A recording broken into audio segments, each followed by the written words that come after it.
place. From division rival St. Louis over the weekend to the crosstown series with the White Sox. Rivalry week continues as Kyle Hendricks returns to Wrigley. Cubs and White Sox next on ABC 7. Right now from ABC 7 Chicago, this is the World Series champion Chicago Cubs on ABC 7. The Cubs are again the hottest team in baseball. The White Sox riding a 9-game skid, but it matters very little when it comes to the crosstown matchup that gets rolling today at Wrigley. White Sox and Cubs are coming up. We'll get you ready for first pitch. And let's take a look right out of the gate at the Bob LaCourcio Auto Group NL Central standings. Cubs back in a tie for first place. They haven't been there since early June, and they're certainly enjoying the view, finally playing the way Cubs fans expected them to all season, but now is the time to get rolling. Welcome to Cubs baseball here on ABC 7. I am your hostess, Deanne Miller. Also want to welcome our fans watching on Facebook Live. First time ever we've streamed a game on Facebook Live, so we're glad that you're joining us today as well. Joe Maddon says that the Cubs barely walked through the first half of the season. Now they're on a mini run, and it's all thanks to their starting pitching that has been lights out. With the addition of Jose Quintana, Cubs starters have 7 quality starts in the first 9 games of the second half. Their ERA just over 2.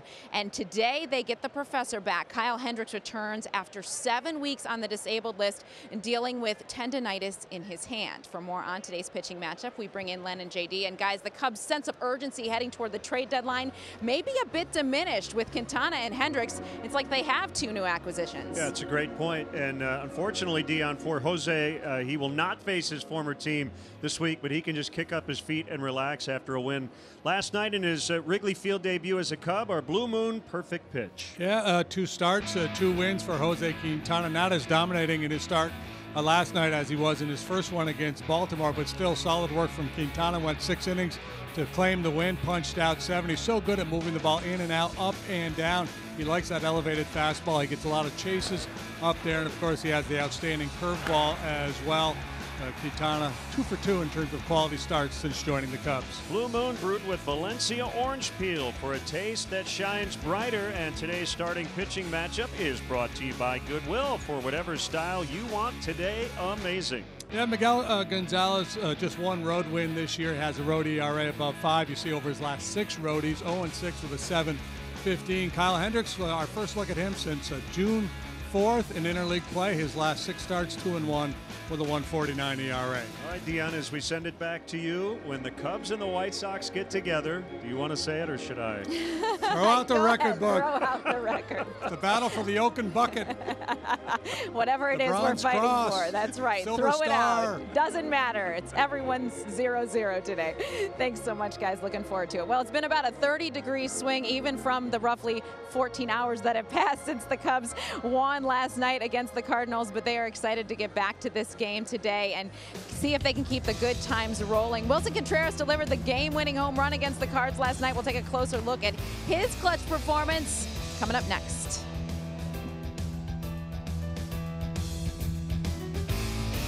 Chicago Cubs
7 is being brought to you by Xfinity. Xfinity X1 will change the way you experience TV. By Ford, America's best-selling brand, inviting you to go further in our fuel-efficient vehicles. Check out our entire lineup at your local Ford store or buyfordnow.com. And by Lakeside Bank, personal customized banking. Lakeside Bank, it's about time. Time for our father-son moment, brought to you by Sport Clips. Great day to play a little hooky and capture some of the Crosstown series. Make memories that will last far beyond the next 9 innings. That's our father-son moment, brought to you by Sport Clips. Welcome back to Wrigley. You know, when the Cubs traded Miguel Montero earlier this summer, it changed everything for Wilson Contreras. No longer in the shadows, he was able to really relax, knowing he would play every day, and getting that experience has given him incredible confidence, not only with his bat. He is currently hitting over .330 since the All-Star break, has 14 RBIs, 6 homers this month alone, but he's really taken control behind the plate. Time now for our Hooters hot play. You saw it last night in the tag of Matt Carpenter, ended up knocking Carpenter out of the game, and then check out Contreras with a heads-up double play ball here, the 2-6-3 on the bunt. Contreras has really taken control from there and helped the pitchers as well, but wow, has he been powerful offensively. That homer, his 15th of the season, proved the difference in the Cubs win last night, 5-3 over St. Louis. That's our Hooters hot play. Contreras, one of the big reasons the Cubs are among the hottest teams in baseball. Smooth transition to our Plumbers 911 hot and cold teams. Cubs there, you see an 8-1 record since the break. Starters giving up just under 2.5 runs a game, while the White Sox at the complete other end of the spectrum haven't won since the All-Star break. Starters really struggling out of the gate. Their bullpen not doing much better. It has done them no favors now as they continue to skid. They would love to break that up today. Their fans would love it too, as Cubs and Sox fans bringing divided hearts to the ballpark today. We'll talk more about that. We hear from Joe Madden coming up next here on ABC 7.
yes to low fares with nothing to hide. That's transparency.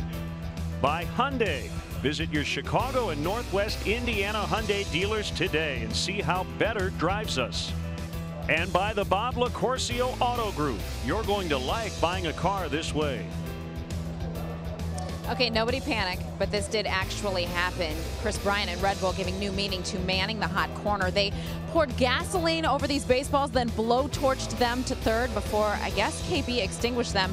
Now, Bryant did confirm that there were fire extinguishers standing by.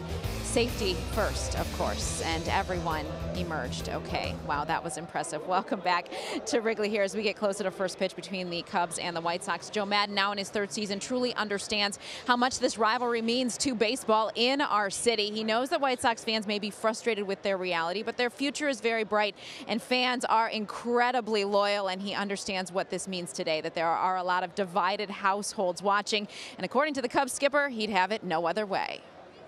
Well, this morning, the guy that works in our garage there, the car guy, he's a White Sox fan, but his daughters are Cub fans. So he said he could not necessarily wish me luck today. I said, I don't want you to. I said, I want you to root for the White Sox. If that's who you're about, then you root for the White Sox.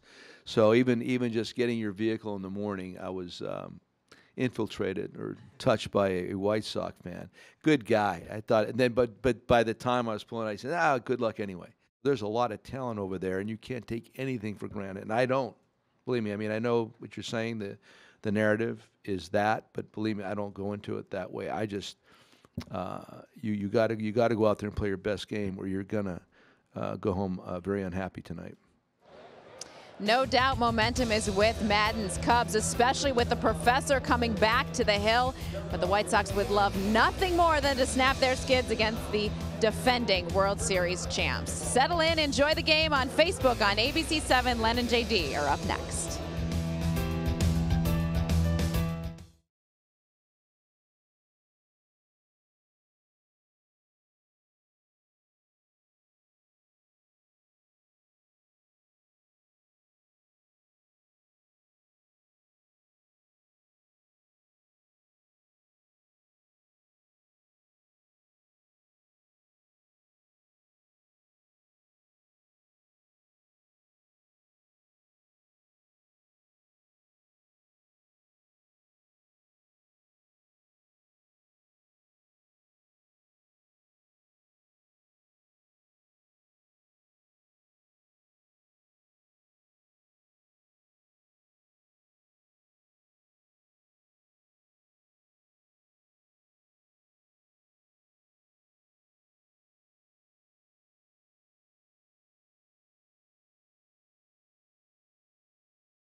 Best or nothing by Lakeside Bank. Personal customized banking. Lakeside Bank. It's about time. And by Chrysler. Make the most of your summer with a brand new vehicle at the Chrysler Summer Clearance Event. And today's HD broadcast is brought to you by Xfinity. Xfinity X1 will change the way you experience TV. It's cooled off a little bit. Wind coming in off the lake. Overcast conditions, but comfortable. We'll take it. As the Cubs welcome in the White Sox.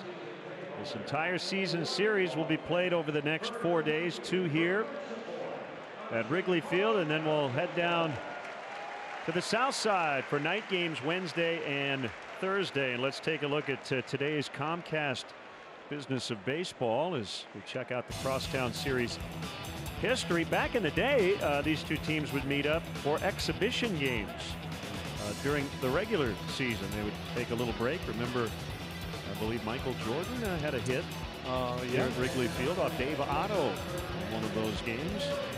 Since they started to count, the White Sox lead the all-time series 57-51. The home teams won all 4 games in 2016, and the win leaders in terms of pitchers, Carlos Zambrano with 6, Mark Burley with 5.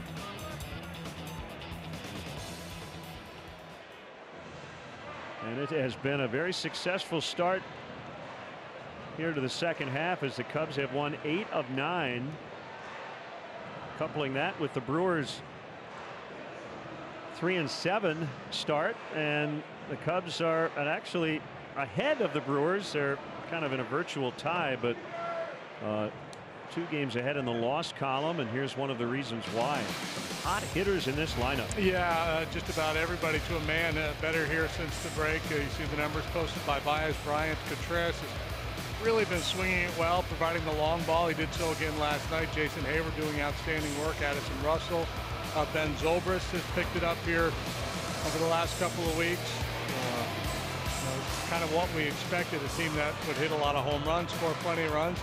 And not pictured there, the pitching has been outstanding. The starters in particular since the break. We also want to welcome those viewers watching us on Facebook. The Cubs and the ABC7 Facebook pages are streaming this game live today, and we'll do so again for Game 3 of this series, which will be on the south side on Wednesday night. I would say it is our first look at Guaranteed Rate Field, but that's not accurate. It just has a new name. And we'll be there Wednesday. Yeah, and it's a kind of a new look of White Sox club as they've gone all in on the rebuild, and obviously Quintana to the Cubs a big part of it. They made a big trade with the Yankees. There may be more to come. The White Sox not only unloading players, but they've had a hard time winning of late. They've lost 9 consecutive ball games, and in that stretch have only scored 24 runs. No doubt frustrating days for them, and a lot of these guys, they're not sure what their future holds in terms of whether they will be with the White Sox going forward. Over the last 28 games, just 7 wins, 3.9 runs per game. The starters have been giving it up. But you know what? For the White Sox, big picture stuff, you're probably better off losing than winning these days.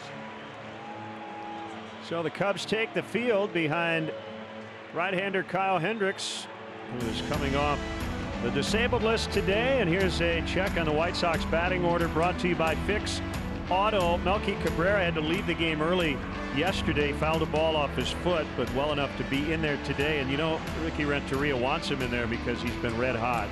Moncada, the second baseman, came up last week.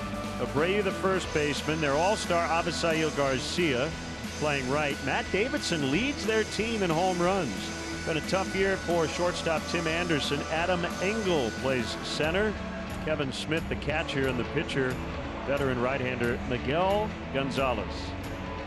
Cubs defensively brought to you by Plumbers 911 emergency plumbing service. One click away at plumbers911.com. There you see the alignment. Schwarber, Jay Hayward in the outfield. Bryant, Baez, Zobrist, Rizzo third to first. You know, Ben Zobrist has only made 1 error all year. Wilson Contreras is behind the plate, and Kyle Hendricks back out there on the mound. He has made 11 starts. This is his first since June the 4th. 4 up, 3 down, a 4.09 ERA. I guess I should clarify. His first at the big league level. He made a couple of rehab appearances, including 5 perfect innings.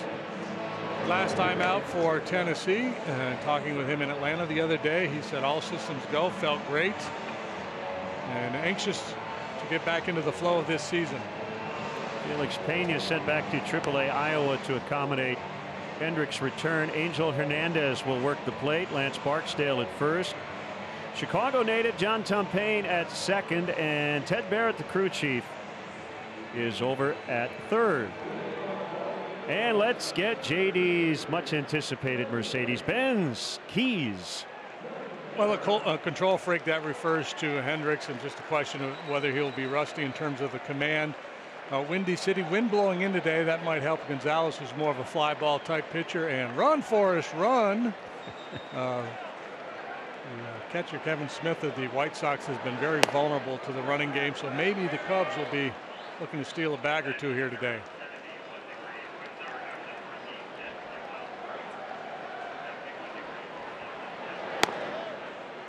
There's a strike, and it's 1-1 on Melky Cabrera. Due to be a free agent after the season, so you know he has to be wondering if he will finish the year as a member of the White Sox. Final week of July, so this is always an important week around baseball in terms of trades. Trade season started a little early this summer. The Cubs making the big Quintana deal right at the end of the All-Star break.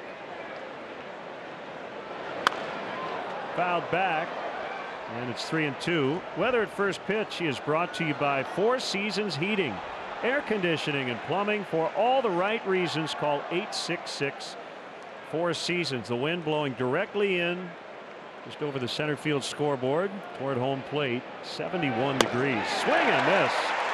Good comeback by Hendricks for the strikeout.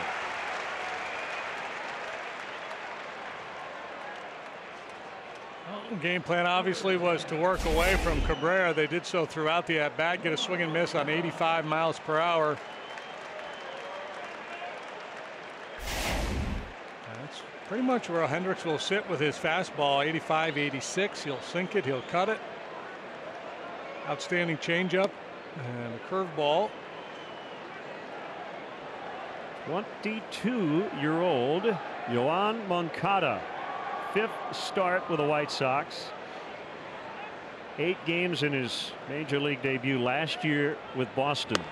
He's a switch hitter. He signed with Boston as a free agent and got an international record $31.5 million signing bonus from Cuba. And the top prospect, the consensus pick for the top prospect in the game. Power, speed, switch hitter, good from both sides. And he foul tips for strike 3. Yeah, they got him in the Chris Sale deal. And here he is. Well, if you're going to trade Chris Sale, you better get a big time prospect in return, and Moncada certainly is that, and that's the MO of Rick Hahn and the White Sox. They're loading up, stockpiling a lot of young talent.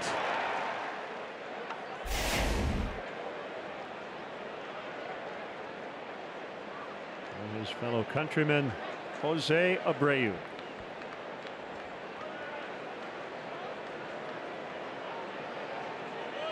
Actually played together in Cuba for a bit, even though Abreu is much older, 30 years old. He's not old, he's just older than Moncada. He's less young.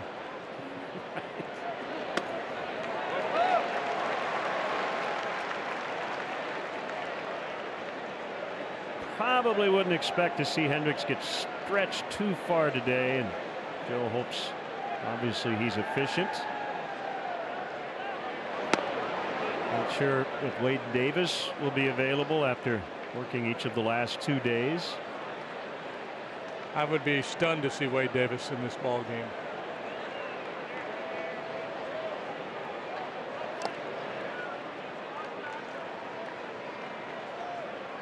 3-1 on Abreu. You have a lot of those shots this week. Cubs and Sox fans sitting together in the stands. Sometimes by design.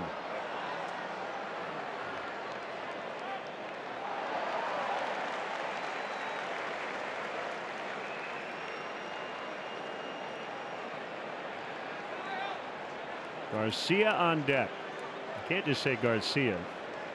Javi Garcia is on deck. How many they got working these days? Leori's on the DL, right? Yes. Only one. Just one right now.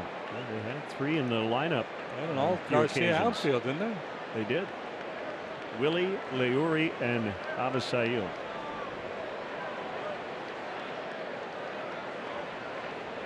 Three-two from Hendricks, and we'll try it again. It's funny, Hendricks has such a good changeup. The reputation, you can tell by some of the swings that the White Sox hitters are having at the fastball. They're so conscious of the changeup. They're behind his fastball, and as I mentioned, it's only 85, 86 miles per hour. Doesn't throw hard, but it's effective. That one smacked into center for a 2-out single.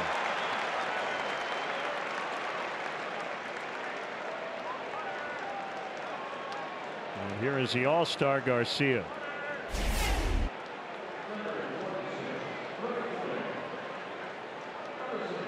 Went up a little bit, leaked back towards the middle of the plate. And watch that first pitch to Garcia. He swings at that first pitch at a major league high rate of 48.4% of the time. When he puts that pitch in play, he bats 500. The major league average, do you know what it is? Batters swinging at the first pitch. Not the average. The percentage of swing? Yes. I would say it's probably somewhere around 36%. 28.8. And he took the first pitch for a strike.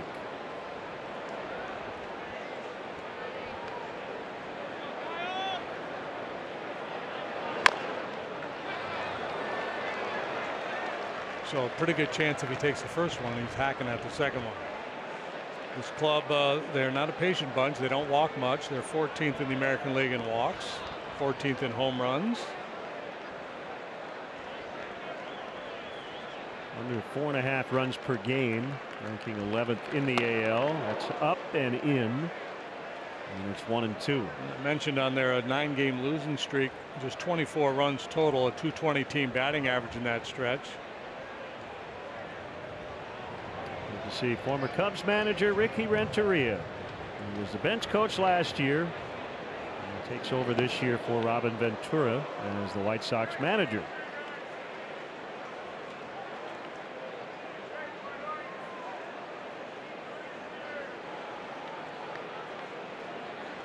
Second manager to run both Chicago teams.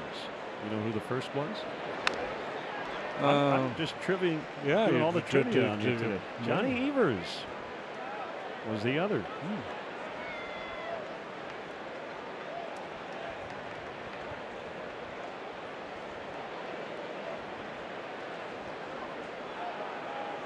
Is he player manager?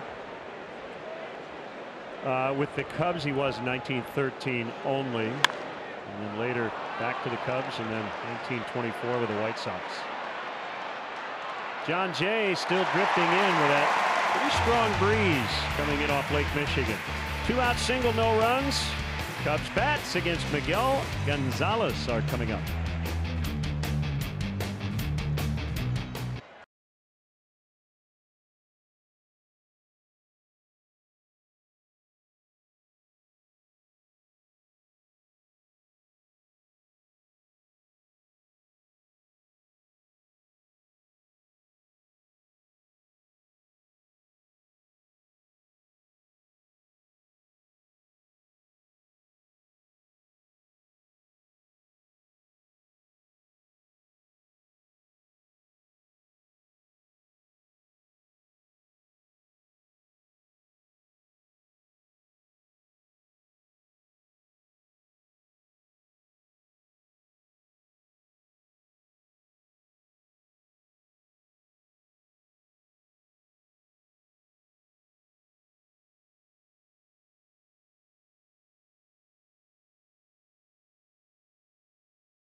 lineup, Jason Hayward in the leadoff spot for the 3rd time in the last 4 days.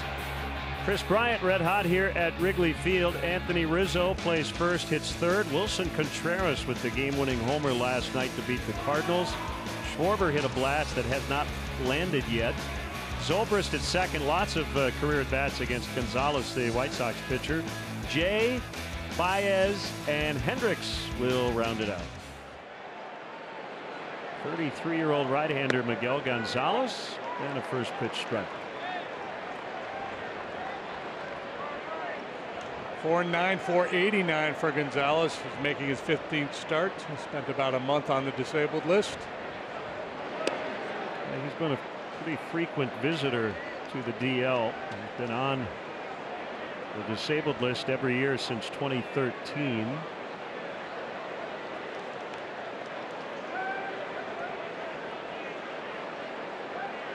Previously, he was not active over the course of 2 seasons. 08 and 09 with a knee, back, and Tommy John surgery.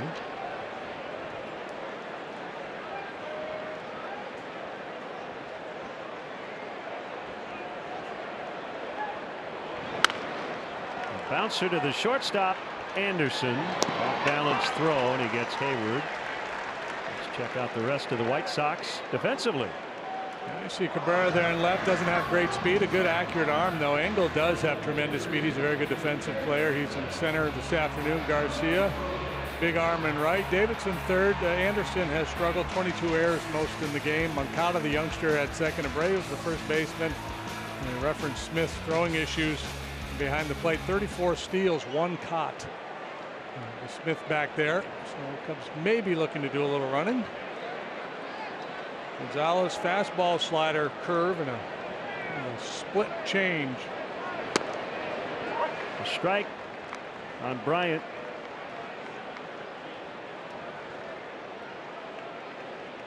Missed just 1 game with the sprained little finger on his left hand.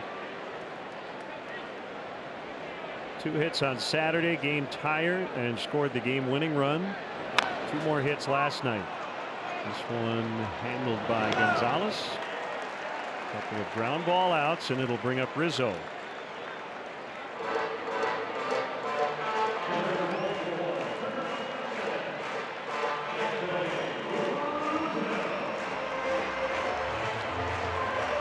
So, because we're on Facebook today, if there's a really good play, do you have to kind of click like?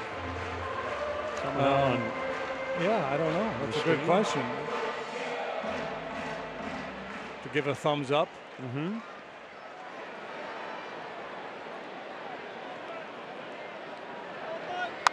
Rizzo pulls it foul. We have 6 qualifying major league hitters with more walks than strikeouts.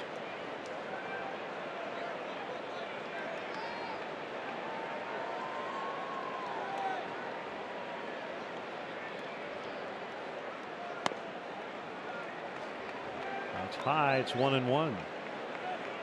Gonzalez doesn't strike out many, well below league average strikeout rate for Gonzalez. As a matter of fact, his strikeout to walk ratio is the 4th lowest in Major League Baseball.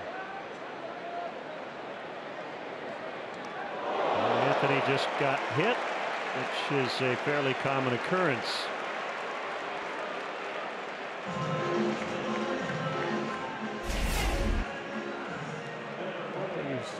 He's either cut one in on his hands or throw a little bit of a 2-seamer that would leak back. 17 now this year. No leakage.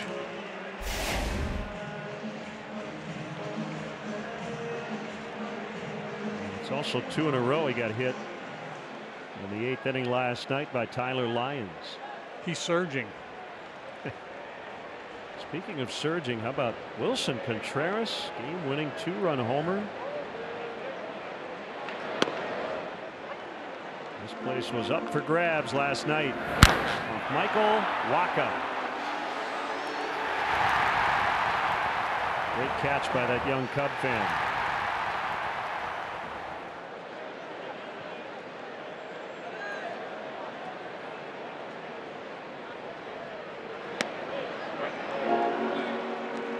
Leads all National League catchers in home runs, trailing Salvador Perez for the Major League lead.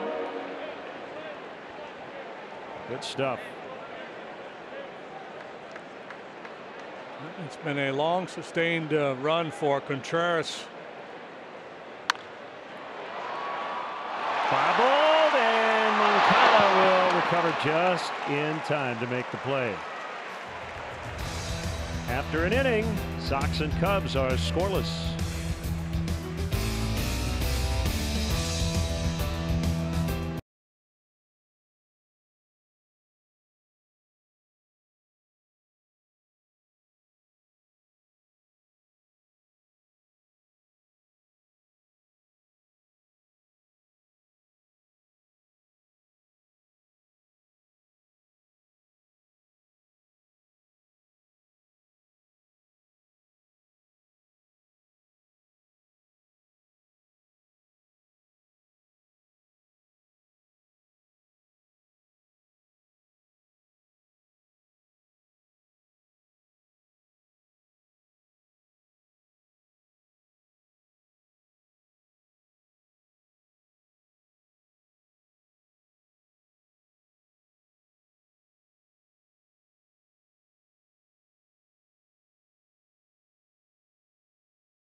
Game at Wrigley Field. Tickets are still available for games in August, especially for the Arizona and Cincinnati series. Visit Cubs.com for tickets today.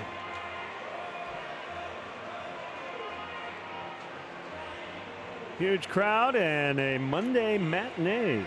We'll have another day game tomorrow for moving this series to the White Sox park. Matt Davidson will lead it off.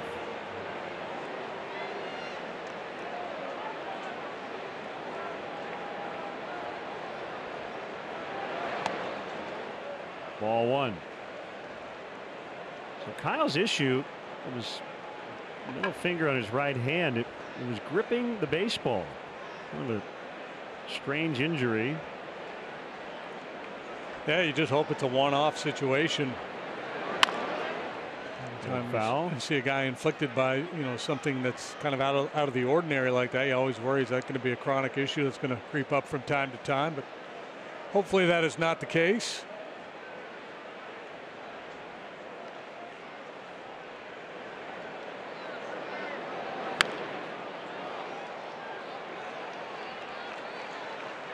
Dion mentioned it in the pregame, with the addition of Quintana in the trade and now Hendricks coming off the disabled list, a real chance to boost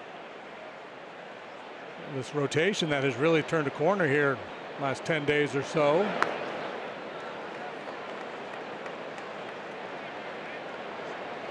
Kind of an up and down ride for Kyle through his first 11 starts, an ERA of 4.09. This is a guy that led Major League Baseball in earned run average last year. So you got to believe, if healthy, there's a lot of good work ahead for Mr. Hendricks.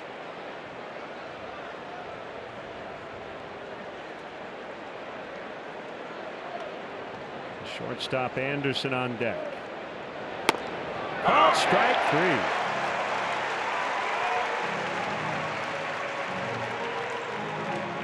Something Davidson does a lot. Strikeout rate better than 39%. That's the highest in Major League Baseball among hitters with at least 250 plate appearances. I think I just swallowed a gnat. All right. Yeah, I'm good. Thought I would share that with everybody. It makes you human, and we like that. Anderson back in the lineup, sat out the last couple of days. It's been a rough season after signing a 6-year $25 million contract in spring training plus 2 club options. Has struggled on the field and has had to deal with the death of a very close friend earlier this season as well. 0-2 and bounce to third. That's Bryant backhanding, and he gets him.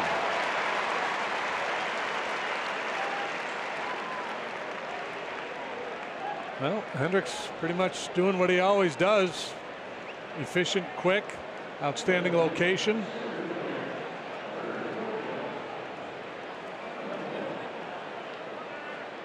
Well, the center fielder, Engel. 3-run double yesterday. Struggling here lately overall. 148 in his previous 16 games.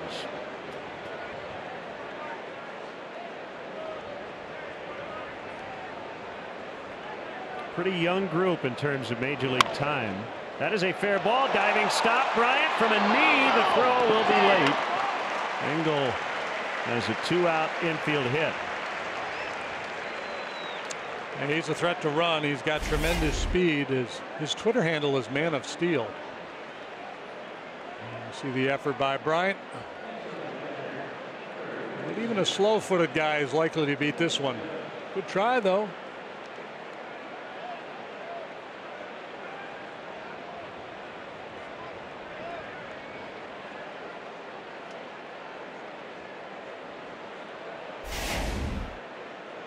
The 8-hitter, Kevin Smith, the catcher.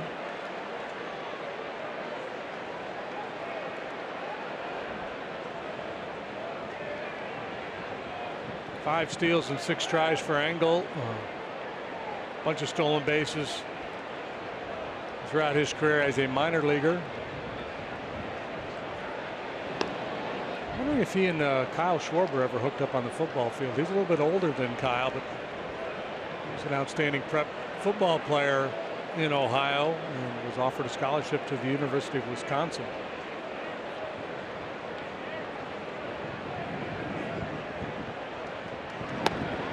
That's a strike. Throw down there.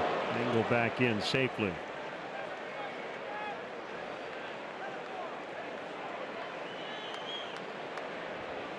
Smith, the hitter here, played a little college football. He was a quarterback at the University of Pittsburgh for a time, and then apparently they asked him to change positions. He didn't think that was a very good idea and made the commitment to baseball. Floated into right. Snapping the 0 for 16, and the throw to third is high. Good play by Bryant. And Hendricks was backing it up, but the 6'5" third baseman kept that ball potentially from going out of play, which would have allowed the White Sox to score a run. Yeah, Hayward's got that big arm, and guys that can really throw like to show it off. I was a little bit surprised, though, that he took this shot at Engel at third base. Didn't have a real legitimate shot at him, and could have turned into a cheap run for the White Sox.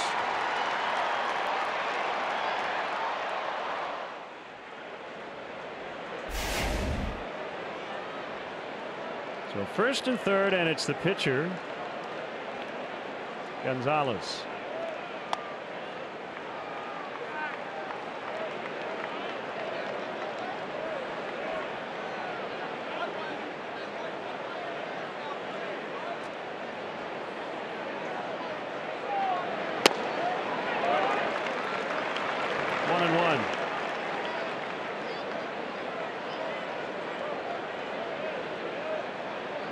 This is the 4th career start for Kyle against the White Sox. 0-1 with a 4.76 last year. Bryant charging, and the inning is over. So a couple of 2-out hits. No damage done. 0-0 early.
Visit the ABC7 Cubs blog at abc7chicago.com/Cubs, presented by Nationwide agent Jeff Vukovich.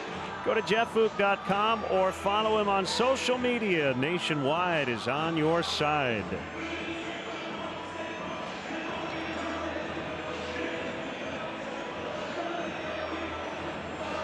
Still not sure where this ball landed. Kyle Schwarber, I think, hit the left side of the board out there and right.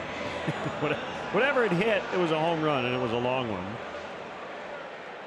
And he'll lead off the Cubs' second.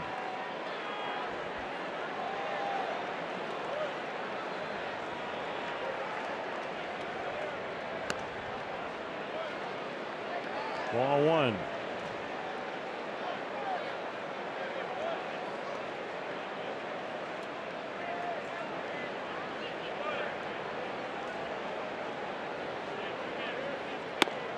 That is a strike. Kyle, last 10 days or so, putting up good numbers. He's shown a willingness to use the whole field. A couple base hits right up the middle the other day. Garcia in right plays very deep, and you would expect him to be deep for Schwarber, but he typically plays very deep right field. Engel, the center fielder, the speedster, the daring brand of center field, pretty shallow.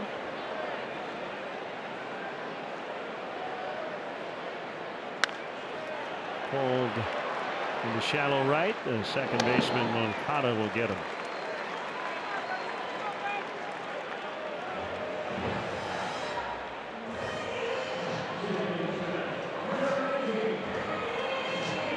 If Moncada had a child, he should name him Hakuna. Really? Hakuna Moncada.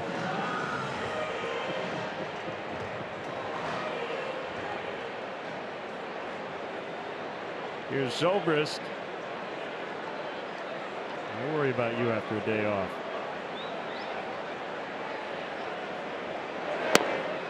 Low to Zoe is 6 out of 31 with a homer against Gonzalez.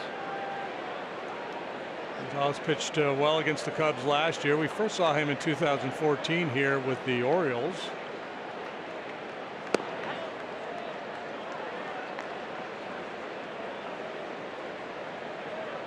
Pitched well that day too. 2 runs, 6 hits, 6 1/3. 6 2/3, 2 runs last July. That was on the south side.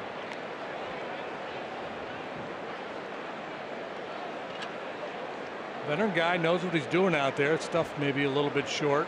Just going to force him over the plate. He's going to try to get you to swing those pitches off the edges. Like that one, and he did not swing. 3-1.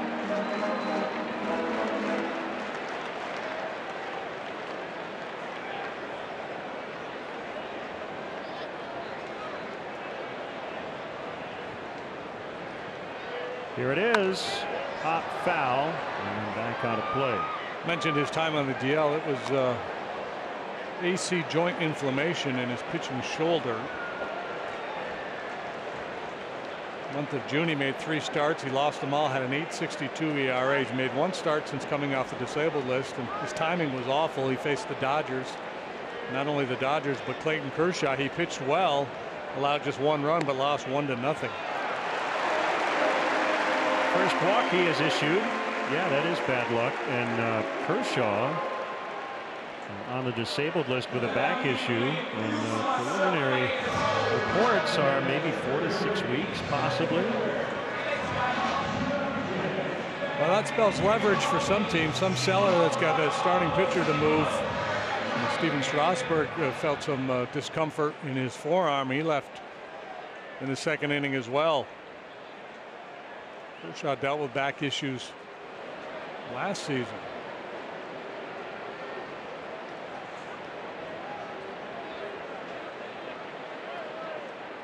John Jay swings and misses. That start for Gonzalez against the Dodgers. I mentioned he allowed just the 1 run, but he had a lot of traffic. 5 hits, 5 walks in those 6 innings. So he was teetering, but only allowed the 1.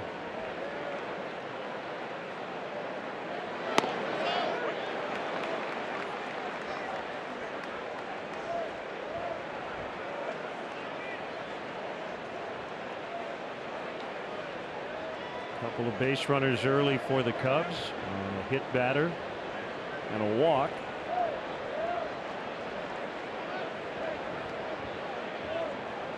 On pause before the 0-2. It's wide.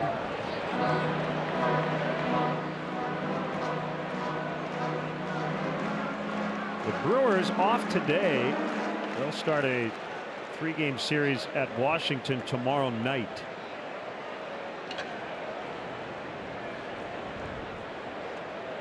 Cubs 51 and 46. Milwaukee 53-48. That will drop for a base hit.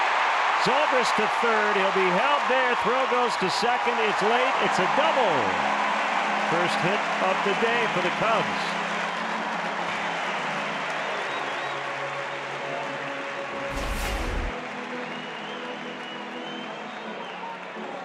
Pitches up a little bit and he just floats it out into left center field.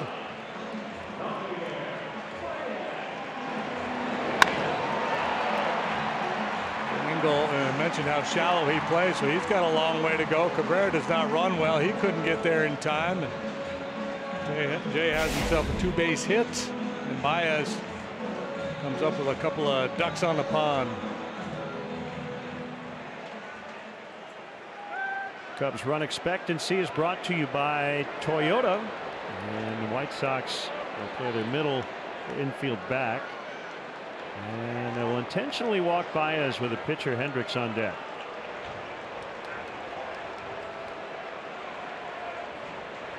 That's interesting. We got to get 2 outs here to finish off the inning, and you've got a very aggressive swinger in Baez. I'm a little bit surprised that Ricky didn't allow Gonzalez a chance to punch out Baez, throw a lot of stuff off the plate and see if you could get Javi to chase. He does have the opportunity here to get the double play ball with Hendricks up there. But if he doesn't get that, he has a pretty dangerous hitter, and Jason Hayward next has been swinging it well lately.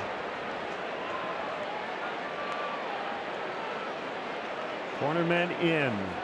Bases loaded. 1 out in the pitch. Right back to the pitcher, but off the glove of Gonzalez. They'll only be able to get 1, and the Cubs Grabbed the lead. Gonzalez could not field it cleanly. And it's 1-0. Maybe distracted a little bit by that flying barrel. Perhaps not. An ugly effort. RBI for Hendricks. With that first run for the Cubs, Chicagoland's own Midwest Equity Mortgage will donate $100 to the Pat Tillman Foundation, supporting military veterans and their families. Second and third, a run in, and here is Hayward. I suppose Gonzalez might have been a bit distracted by the broken bat. Yeah, that's what I first thought. In the replay, I was less convinced.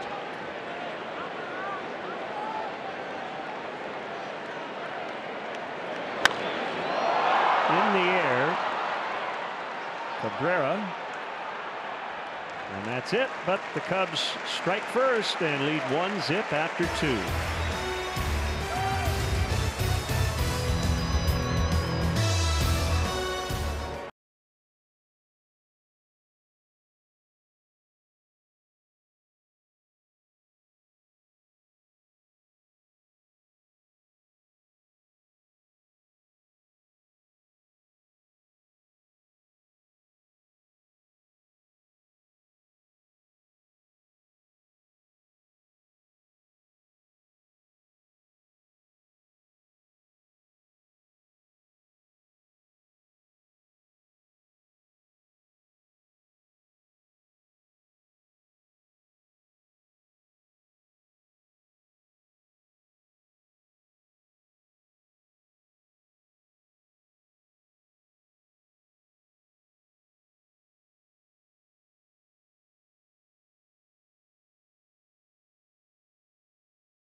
The Wrigley stuffed smoky pizza has been delivered. Look at this. It's stuffed and it's smoky. It's stuffed with smokies. Facebook likes it very much. It's got a little heft to it. I'm going to explain what's in it. And it's for today and tomorrow here at Wrigley Field. Giordano's famous stuffed deep dish pizza filled with Vienna beefs, Wrigley Field Smokies, roasted onions, mozzarella cheese, topped with Giordano's signature pizza sauce, a true Chicago icon, served only at Wrigley Field. Look out, Hawk. So this will be sold at the concession stands near the Waveland Avenue gate in the left field concourse. So if you're coming out tomorrow, make sure you check it out.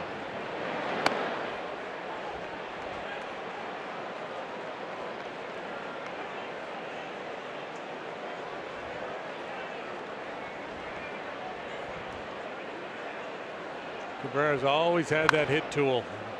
This guy's very good at putting the barrel on the baseball. Didn't hit for a ton of power, but 13 home runs this year. Doesn't walk much. Also does not strike out very often. He did, however, his first time up.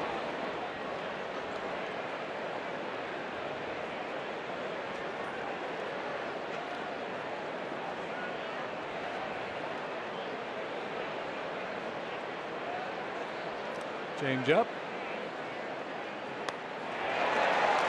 And he has struck out Cabrera twice. Grammy Award-winning Rock and Roll Hall of Fame inductees Green Day will make their performance debut at Wrigley Field Thursday, August 24th. The band stop at the friendly confines as part of their Revolution Radio Summer Tour. Tickets are available now at Cubs.com/Green Day. Well, the White Sox haven't scored in any inning to this point, but getting blanked in the opening inning. Cubs pitching has not allowed a first inning run in 10 games since the break. That was kind of a head scratching development in the first half. They allowed more first inning runs in the first half this year than they did all of last year.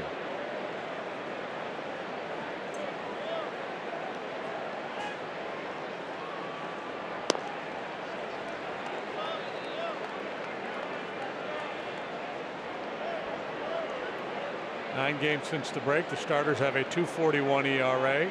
Opposing hitters batting .178 against them. They've picked up 7 wins along the way. That one thumped in the right. Okada 1 for 2. 4 hits for the Sox, all singles.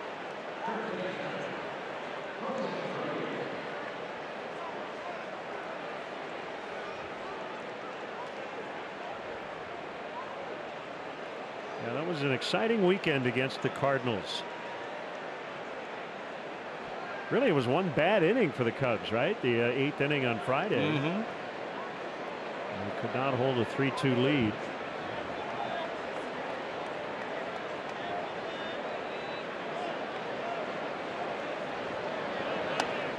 And just the 3rd ball game they lost this year when leading entering the 8th inning.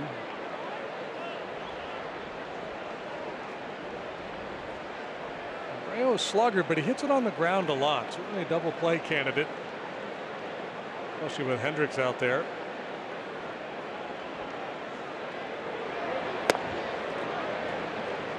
That's low.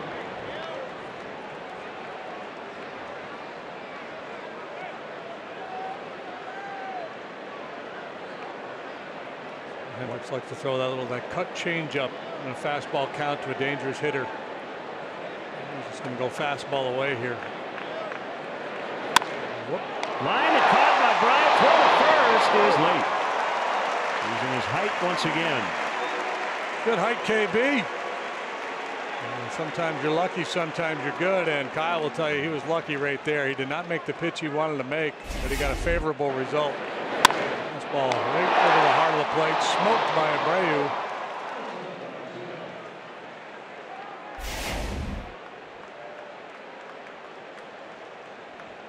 Two outs. Here's Garcia. Well, the White Sox are all in on this rebuild. They have piled up a ton of top level prospects on these trades they've made over the past, well, less than a calendar year. And who on this current roster will be a part of it? We know the guy standing at first base will be Moncada.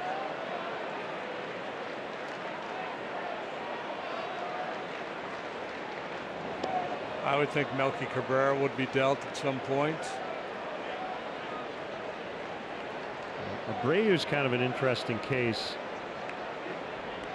And that, you know, he's 30 years old, but the earliest he can be a free agent is after 2019.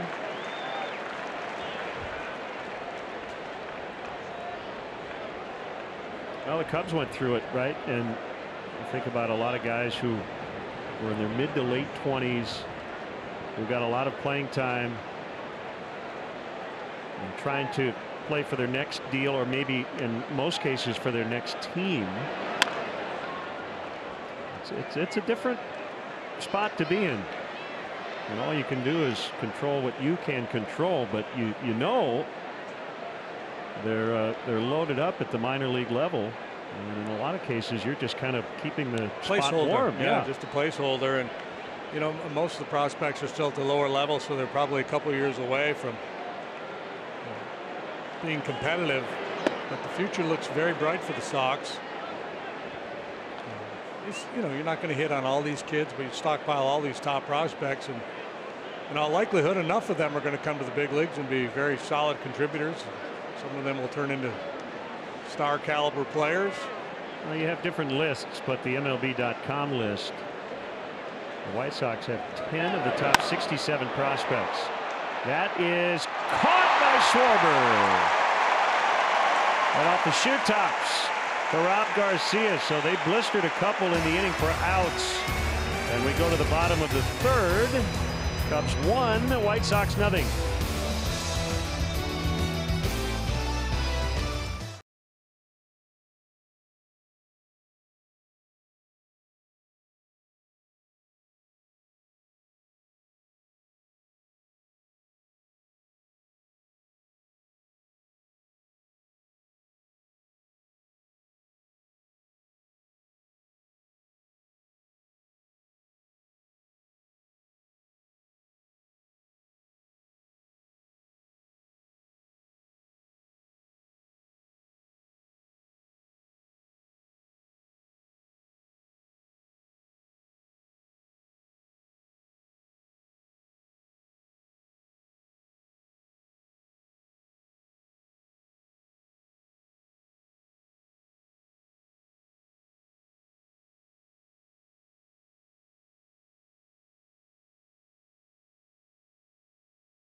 The third. Wilson Contreras has been red hot since the All-Star break, batting .324, 4 homers, 11 RBIs in 9 games. But he told us today that everything really changed for him this season when the Cubs traded Miguel Montero. Contreras said knowing he would be the everyday catcher allowed him to take away any hesitation to simply be himself. And getting that much experience has made those in-game mental adjustments more routine. And that's in turn allowed him to really relax and also deliver at the plate.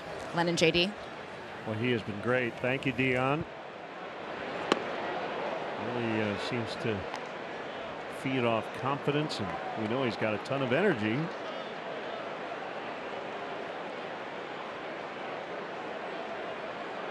Want to know on Chris Bryant. Line shot foul to left. Yeah, Contreras plays with so much passion. He's fun to watch play. For me, the biggest difference has just been his approach, his mechanics at the plate. Hitting the ball in the air, driving the ball. Middle of the diamond approach instead of the rollover ground ball.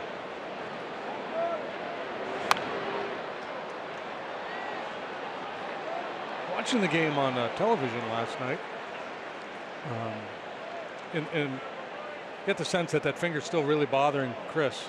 I mean, good for him. He only missed 1 game, and he's been productive since coming back. But you could tell sometimes with the body language, just the look on his face, it's like it's still hurting a little bit. And he's rung up this time. That is the first strikeout for Gonzalez.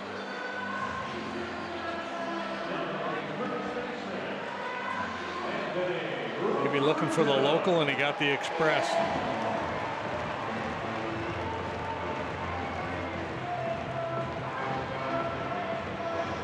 League batting .284 against Gonzalez, and pretty much same splits left and right. .283 for left-handed batters, .286 for righties.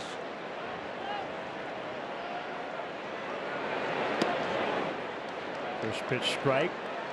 Gonzalez, born in Guadalajara, Mexico. His family moved to San Fernando, California when he was just 4.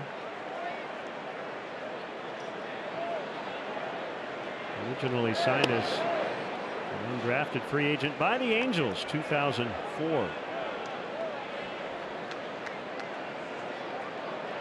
His entire career has been spent with American League organizations: Angels, Red Sox, Orioles, White Sox. Out into right center. Rizzo on his way to second with a double.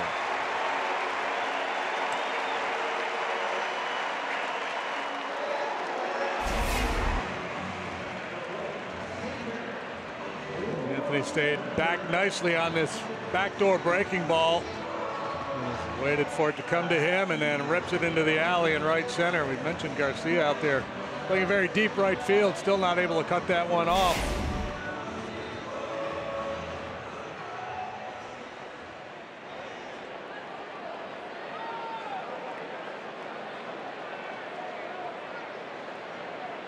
Well, the aforementioned Contreras, who grounded out in the first inning.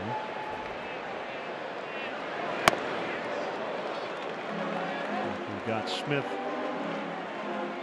on the backswing.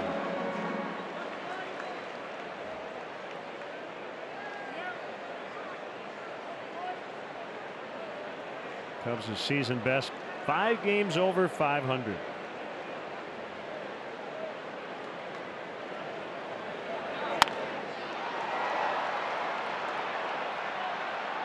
Couple of guys in the area, and right in front of Garcia is Engel. The throw to third is a little late.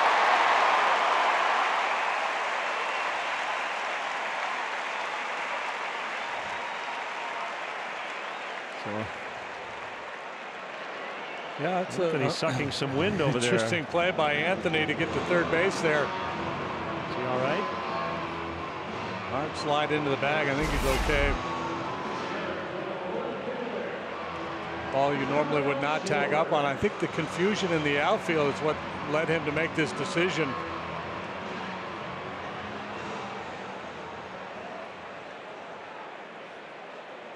I'm not convinced it was a good play, but he got away with it. He's at third with 2 outs, and the batter is Schwarber. Sox over shift to the right on the infield. And the first pitch is outside for ball 1.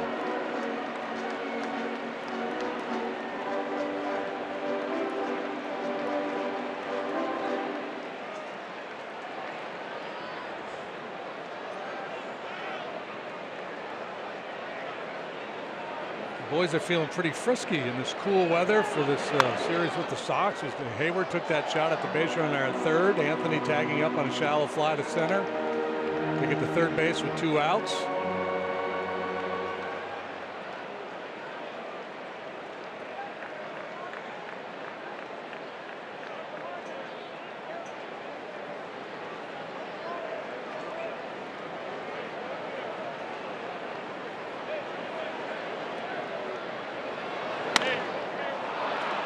Popped up on the infield. That's Abreu to make the grab. Cubs strand a man at third, lead 1-0 after 3.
entertainment escape.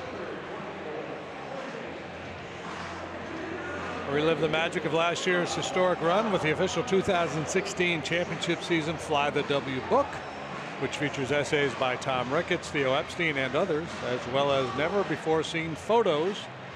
For more information, visit Cubs.com/flythewbook.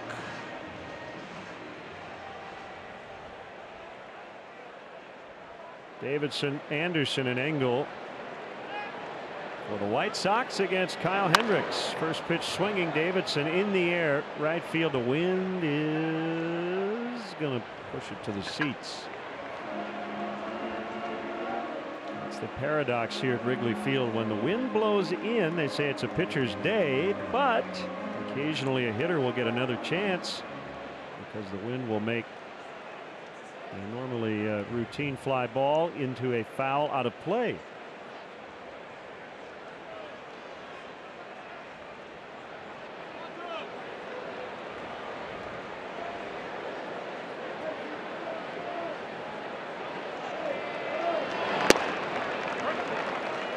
0-2 on Davidson. Plenty of power, a lot of strikeouts.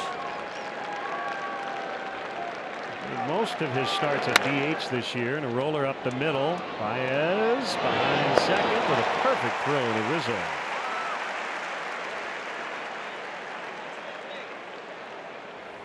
Hey, Cub fans, starts your day the Chicago way with ABC 7 Eyewitness News in the morning. Weekdays with Terrell Brown, Tanya Babich, Roz Barron, and Tracy Butler.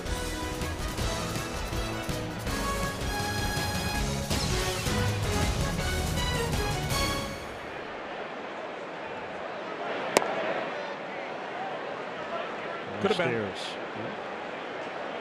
Close, didn't get it. 1-0 on Anderson.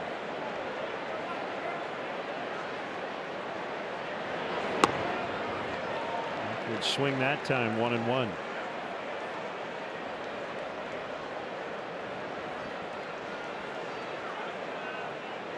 Anderson has a lot of tools. Speed, power. Baez picks up this one. The throw is late. There's the speed tool. And Anderson just hustled his way into an infield hit. Find another level of urgency from a guy like Anderson going down the line.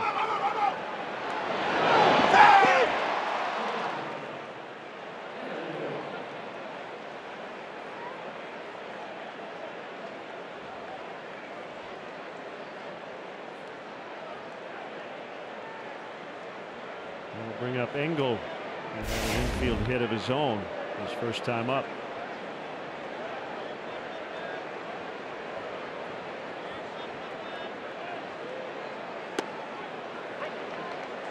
That's a strike.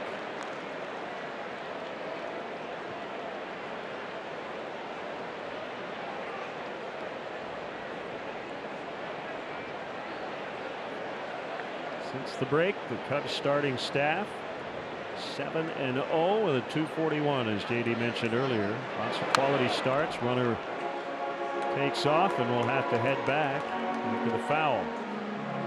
7 out of 9 going into today have been quality outings.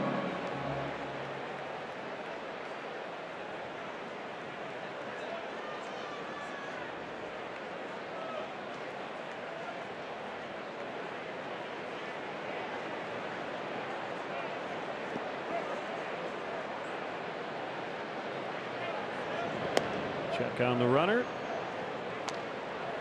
Anderson back in time. Darryl Boston is a White Sox first base coach. Nick Capra is their third base coach, but he is recovering from back surgery. So, filling in for the time being over there at third is their Dominican Academy supervisor, Ever Magallanes.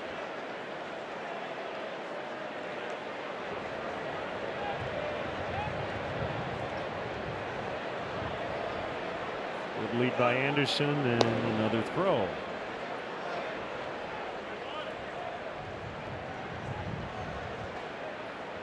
Anderson has swiped 6 bags. He has not been caught.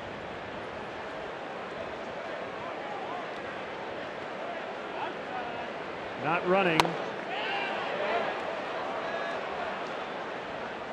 And not swinging.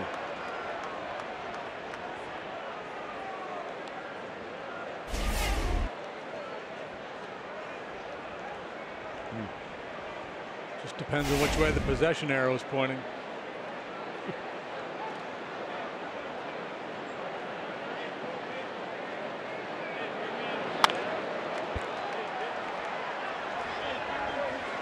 So your idea would be every check swing like that. If the arrow says swing, it's a swing, and then the next guy it's not. If there was enough of a swing to merit the home plate umpire asking. You know, if his mind that there wasn't enough of a swing at all, then we're not going to check the possession arrow. Otherwise, we're just going to. If you manipulate the arrows on that one. Again, yeah, Anderson you just have a little move. light. You know, yes or no light. And then the offensive team, the hitting team, could decide whether they want to appeal or not. Whether they want to or the accept pitching the team arrow? could, yeah, whether because they might. I don't know. I haven't really thought it through. I guess not. Yeah. Yeah. So I think is late in the game you'd want to manipulate it to your advantage. Yeah. Yeah, I guess the whole point is there's a randomness to that call. There right? is. Yes.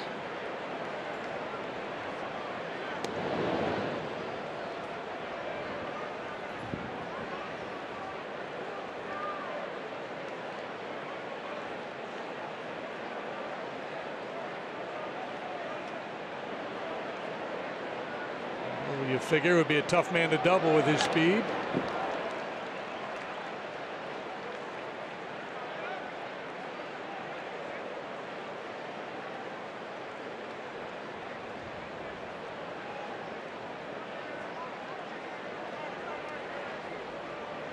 Gone from mostly cloudy to about half cloudy. We have mostly and partly, but I feel like we're in between those two. Somewhat cloudy. Like those surveys you get.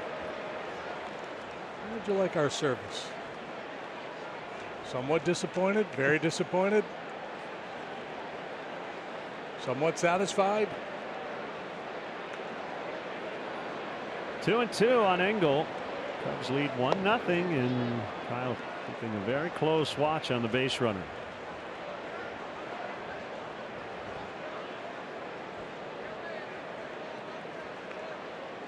I think Ricky Renteria would be inclined to force the issue a little bit with his speed guys. A rocket to left, and it's caught by Schwarber.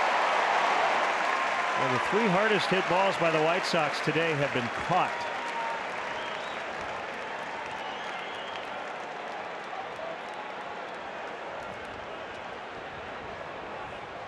Schwarber made a nice catch to end the 3rd inning. Good job tracking this line drive. Sounded like extra bases.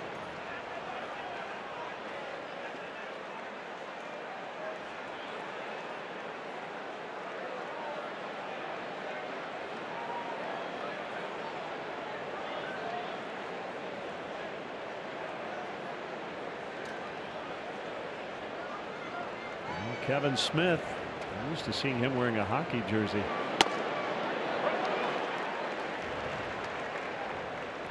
Do you know the story behind the spelling? I don't. If there is one, there has to be one, right? K-E-V-A-N. Maybe he didn't want to be confused with the filmmaker.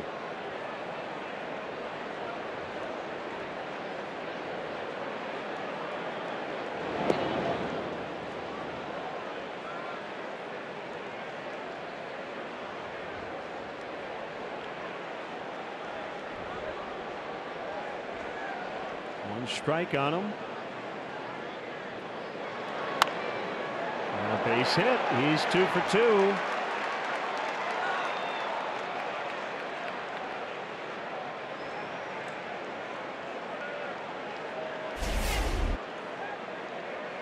Kind of a pesky lineup. They have not scored a run yet, but they have at least a hit in every inning.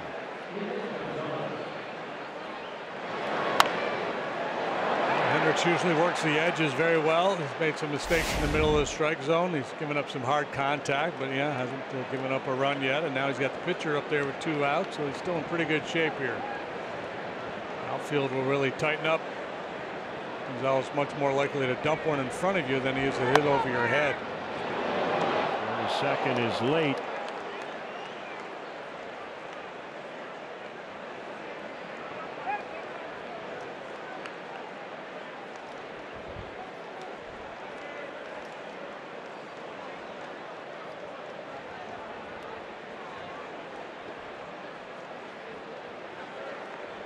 I think for 13 lifetime for Gonzalez.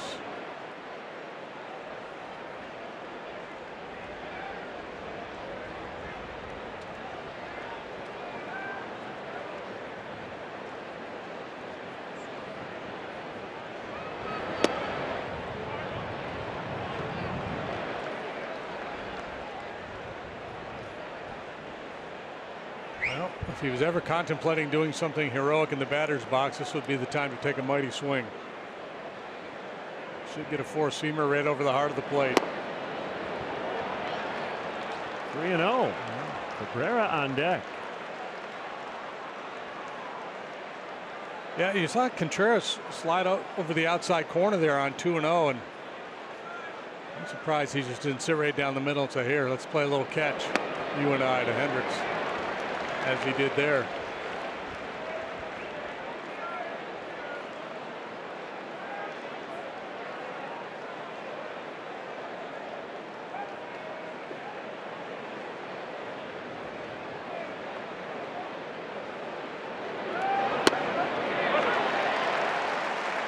Three and two. Runners will get a head start here with 2 outs.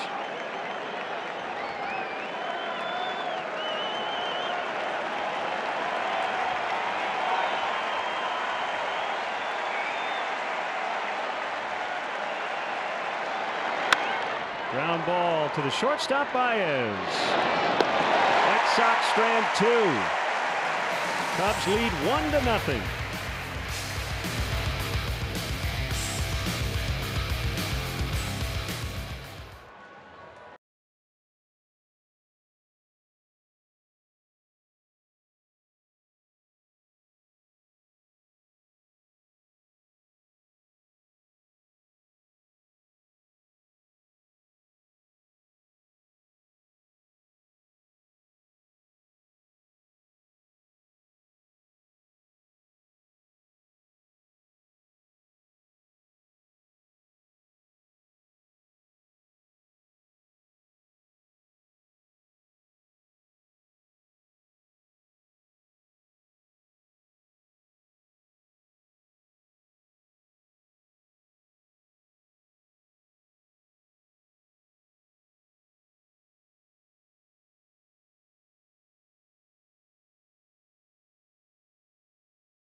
America runs on Duncan.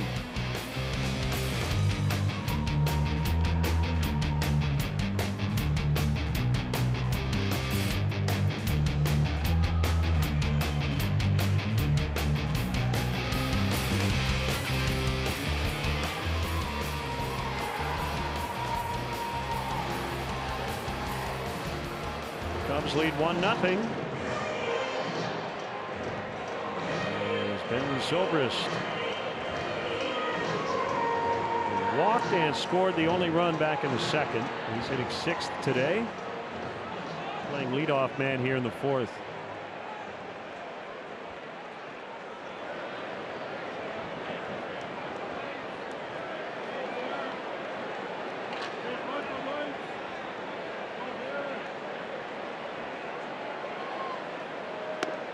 It's funny, we sit here on July 24th, right? And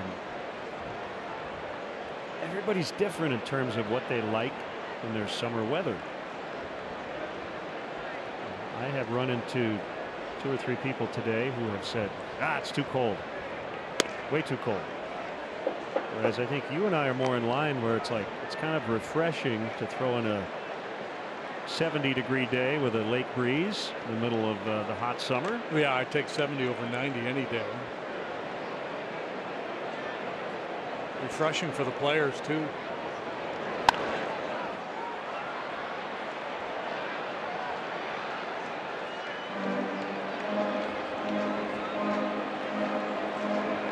find a little bounce in your step, a little energy in a cooler day in a hot summer.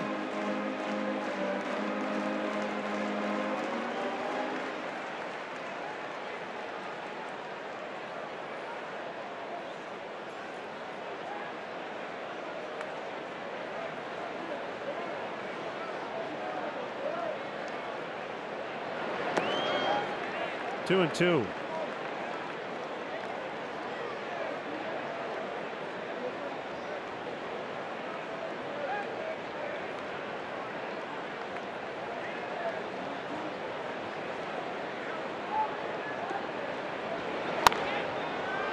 Foul. I mentioned earlier about Anthony being one of 6 players who has walked more than they have struck out. Normally you find Zobrist on that list. He's not quite there yet this year. He struck out 36 times, walked 30, but by the end of the season I would not be surprised to see him have walked more than he has struck out.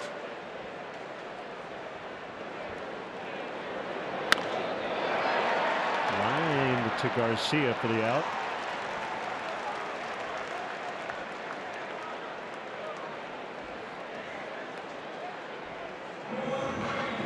John Jay 1 for 1. Pretty cool. The Gulf Coast League Nationals to a double header no hitter at the Gulf Coast League Marlins over the weekend. Saw that. 2 7-inning games. Jared Johnson, I guess, started in game 2 and didn't realize that what was going on. He was preparing for game 2 and didn't realize game 1 was a no-no. The guy who started game 1 is Jay, is now 2 for 2. If you look at the story, it looks like it's Joan Baez. And I believe it's Joan, J-O-A-N. So we got to root for. Need to get Johan Baez to the big league. Yeah. Justin Grimm up in the bullpen.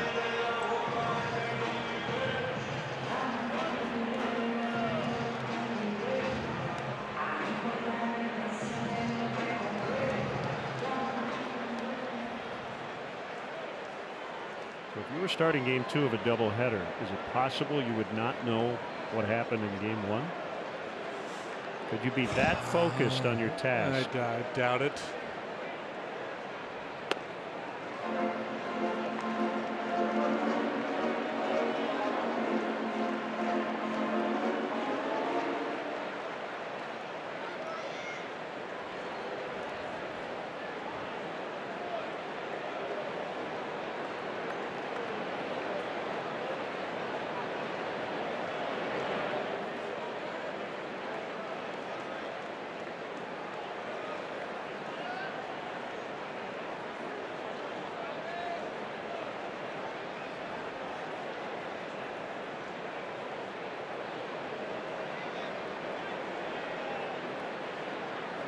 Strike and the pitch. They'll try to turn it, but they won't be able to do so. They do get the out at first. So Moncada's had a couple of bobbles here early on, but has made both plays.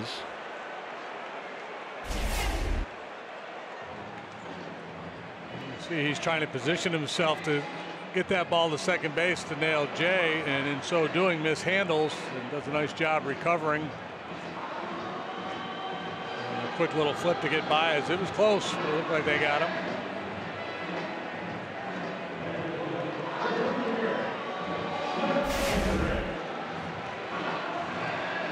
Jay at second, and it's Hendricks who knocked in the Cubs run back in the second with a ground out. Well, deflected off the glove of the pitcher Gonzalez and went to Moncada. He could only get one out. That was at first. So I'm guessing that these no-hitters were combined no-hitters. Yes. Okay, so that would be the difference. If an individual had pitched a no-hitter in game one, you would know. I guess there's a chance if it was a combined thing, you might know.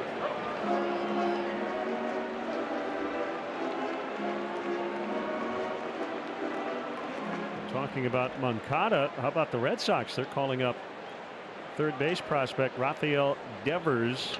He's only 20 years old. Trouble getting production out of that position. This one fielded cleanly, and Gonzalez gets out of the fourth with no damage. Cubs lead 1-0 as we go to the fifth.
Wow, has it been a long time coming.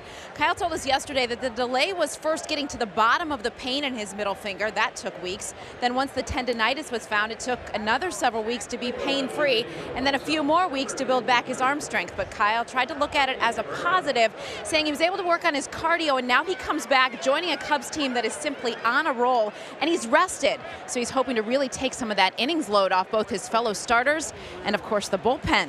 Len and JD. Thank you, Dion. So far, so good.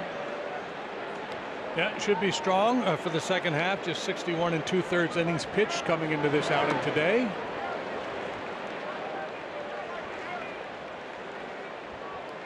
Third time through the order. Cabrera, a good hitter, but so far Hendricks has his number. A couple of punch outs, one on a heater, one on a changeup.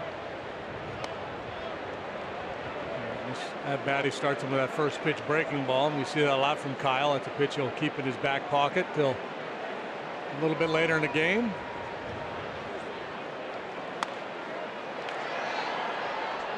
From third and out of play.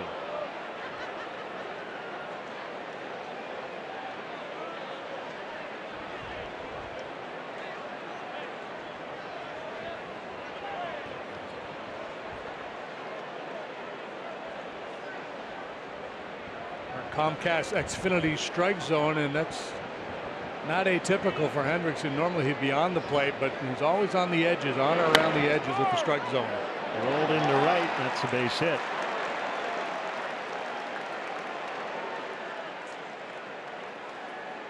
Check out the new AccuWeather app from Eyewitness News. Search AccuWeather in the App Store and download to get Chicago's most accurate forecast from ABC7, your AccuWeather station.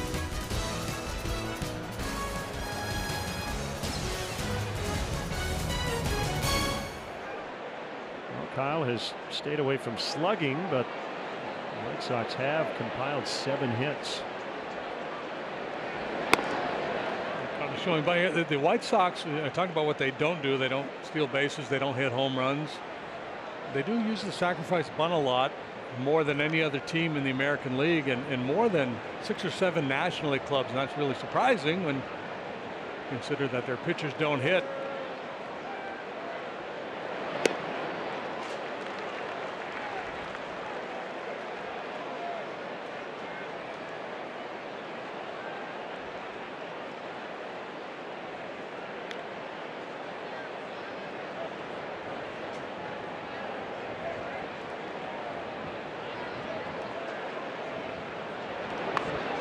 The bunt.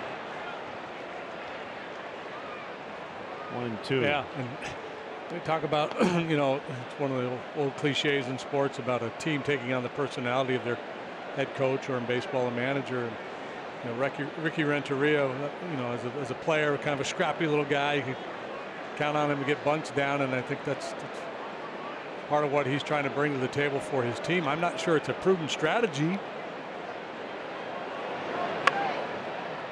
The end of the bat, and it's still 1-2.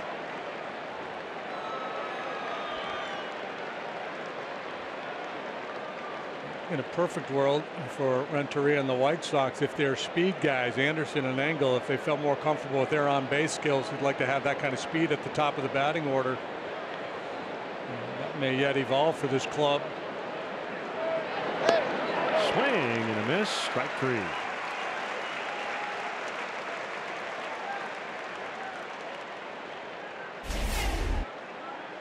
Second time he's gotten Moncada, and just a dandy of a changeup. Just never gets there. The other part of the sacrifice bunt that maybe we don't talk about enough is that if that is your goal starting an at bat and you fail to get it down early, it really puts the whole at bat at a terrible disadvantage, right?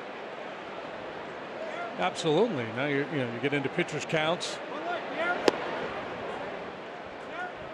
Ooh, where's that one?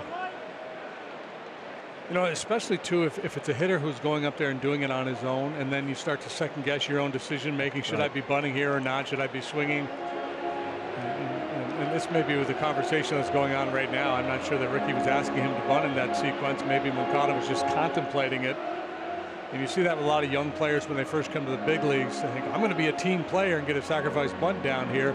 And the manager might be thinking, no, go ahead, man. You can hit the ball out of the ballpark, or hit one through the hole on the right side. We can go first and third.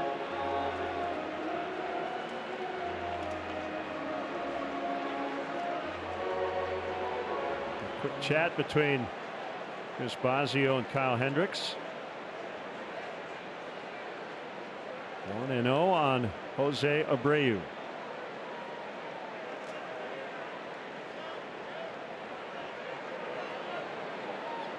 Well, the other thing, I know the wind's blowing in, but Abreu's slugging over 500, so I don't know. As you said, the best strategy is to put a runner at second so he can single him home. You want Abreu to drive it out of the ballpark.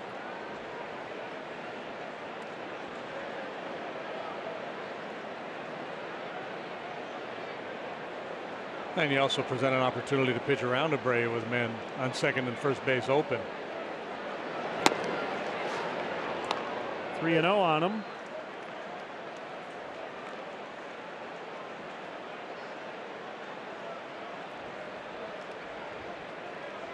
Cabrera trying to sneak a peek in towards Contreras, as if to say, stop picking on me, man. I'm not going anywhere.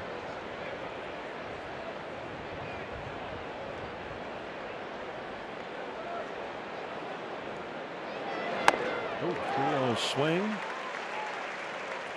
And he aired it out. That might have broken the pinata.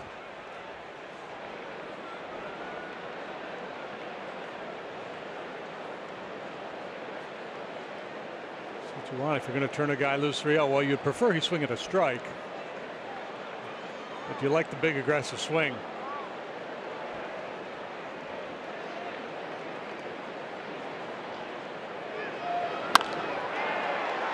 There's a gapper. Cabrera on his way to third. He's going to be sent home.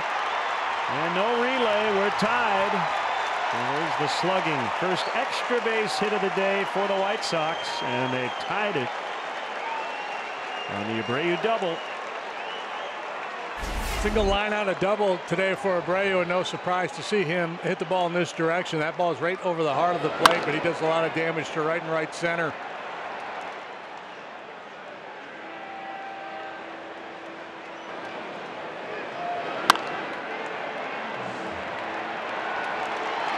That will be the final pitch thrown by Kyle Hendricks. As Abreu is on a pace to knock in 100 yet again. All in all, a pretty successful return for Kyle Hendricks. Not his sharpest in terms of his location, but solid effort here today. This call to the pen is brought to you by Lakeside Bank. Personal customized banking. Lakeside Bank, it's about time.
Brought to you by Benjamin Moore, paint like no other. Yeah, early on the command was good. I think it started to wobble a little bit as this outing went along for Kyle, but a positive step in the right direction. The changeup looked good. Pretty good action on the fastball. Just got a little too much of the plate from time to time. And he'll pass the baton to Justin Grimm, who will pitch for the 34th time, 1-0 with a 5.40. Part of that bullpen meltdown Friday against St. Louis. He's been anxious to get back out there and turn the page on that one.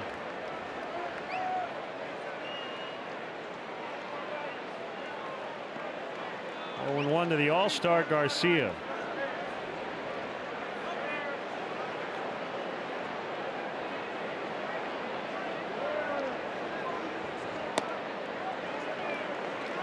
In that outing for Grimm on Friday, 2 innings, 2 runs, 3 hits, 3 walks.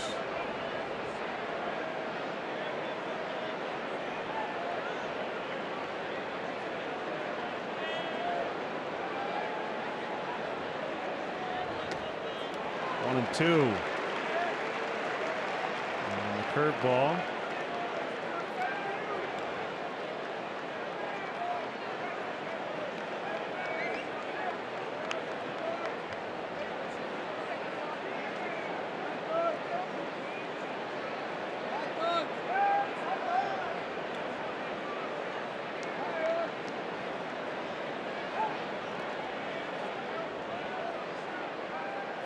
1-1 tie, 5th inning. Cubs are 8-1 since the break. The White Sox haven't won yet. They've lost 9 in a row.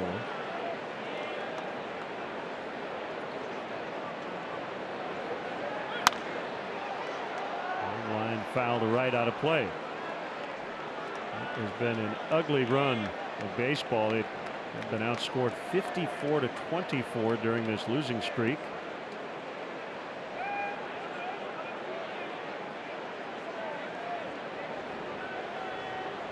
Showing him away, showing him a good curveball. If you trust you can make the pitch inside, that would be a good way to go. And he gets him. And Contreras will complete the play by throwing to Rizzo. StatCast is powered by AWS. We'll watch Melky Cabrera go first to home.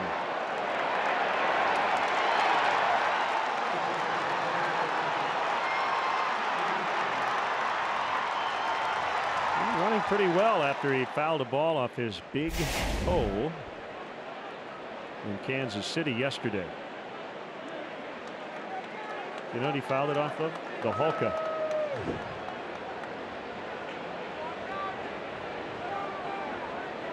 Davidson the batter, Abreu at second, 1-1 here in the 5th, and the pitch bounced and blocked by Contreras. Or the Rizzo.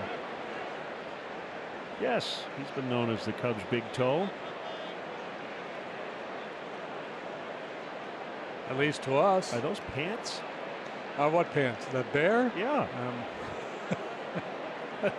I don't know. I don't know if I want to know the answer. Honey, where are my bear pants? I'm going to the game today. I mean, I'm seeing kind of like legs. There could be a little pant leg there, yeah.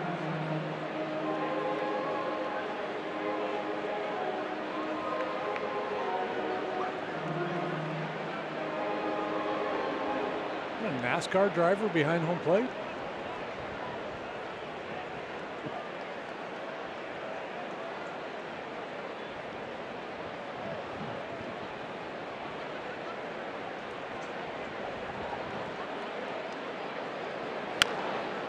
Two and one. Davidson, as we mentioned, big time power, strikes out a lot. So it's all about managing counts. You get ahead, get him to expand. Strikes out almost 40% of the time, doesn't walk very much. But you go 2-0, 3-1. If you decide to challenge, that's where you're asking for trouble.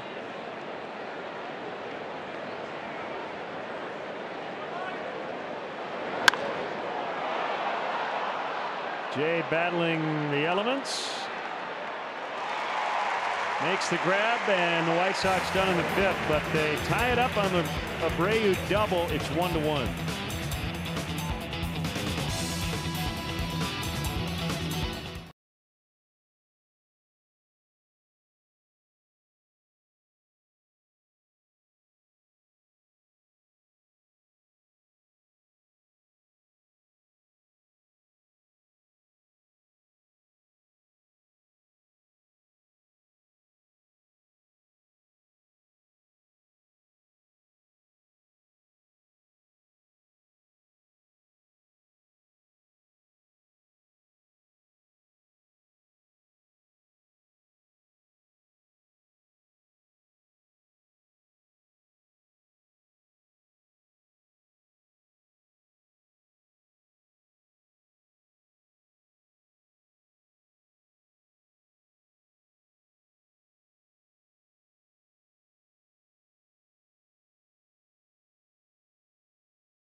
Subaru Trivia Stumper, brought to you by Subaru Love. It's what makes a Subaru a Subaru. I was looking, by the way, at a different monitor that you weren't seeing at home.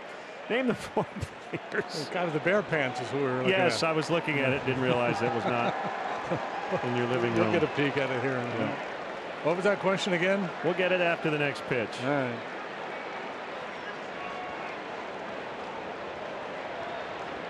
Here's the 0-1. Gotta love when we do off-the-air stuff on the air. All right, 4 players with 10+ home runs in the Cubs Sox all-time series. Level of difficulty 8 out of 10. Okay. Paul Konerko. Longevity would seem to matter. I would go with Konerko. Yep. D. Lee. Derek Lee. Oh, I'm not getting a ding from the truck. Ramos Ramirez. There's a ding.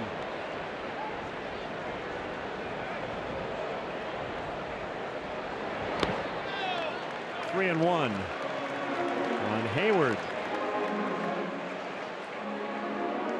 This is what got our attention. Yeah, I was looking at that, but that was on. So is it supposed to look like he's on the Bears' shoulders, but he's actually standing there? Okay. Clever. In some strange way. On a hop to a break. That goes 3-1.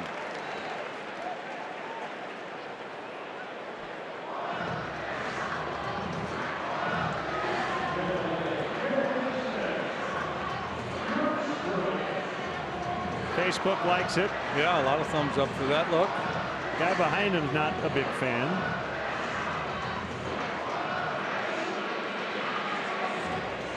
Okay, so Paul Konerko and Aramis Ramirez. 10 or more homers.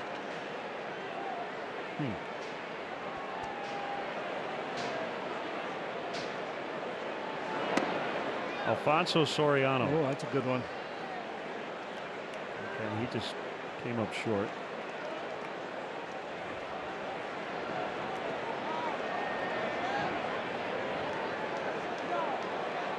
Sammy. Sammy, yeah. I'm not hearing a ding. Sammy's one. Are you hearing? You're hearing confirmation? Yes, I'm hearing good things about Sammy being one of the answers. Frank Thomas.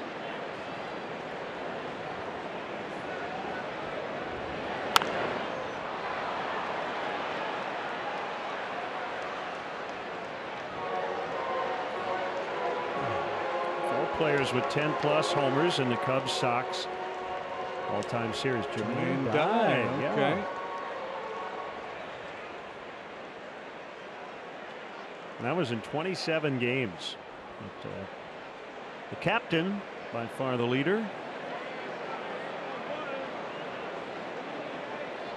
The White Sox captain, the leader.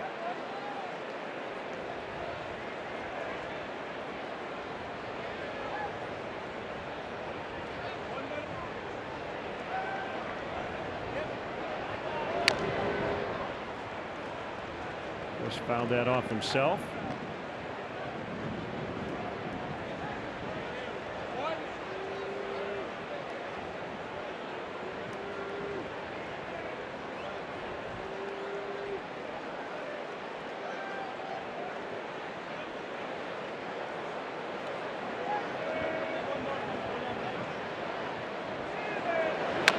Two, and he stays alive. Yeah, Gonzalez, we talked about it at the outset. He's not a guy who's going to blow you away. So you got to be patient as a hitter. He looks like a guy you should be able to get to, and he takes advantage of that. Hitters get a little aggressive. They feel comfortable in the box against him. But you got to make sure you force him into the strike zone.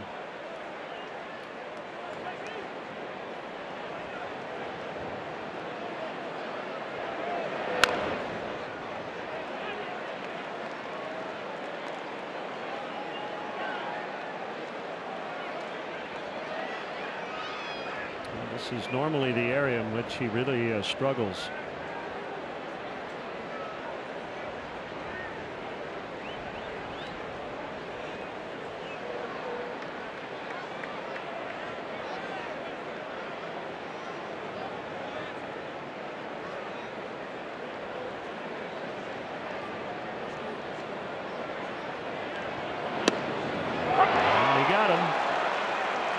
Second consecutive time looking.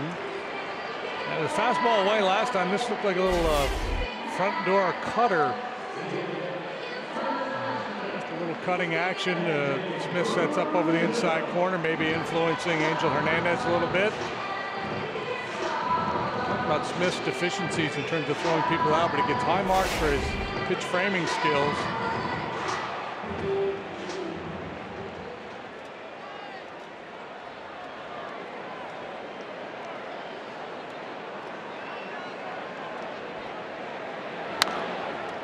Rolls to Moncada. Gonzalez works a 1-2-3 fifth. That is his first perfect inning.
Out and enjoy the Under Armour All-American game here at Wrigley Field.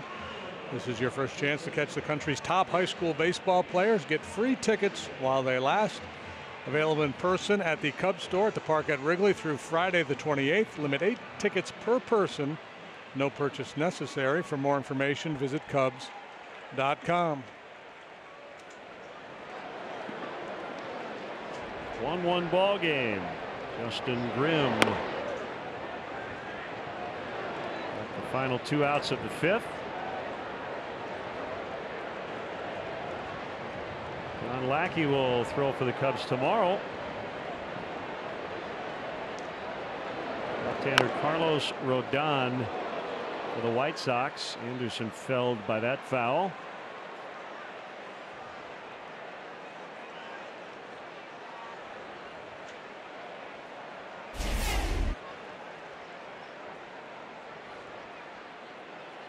The instep, the ankle.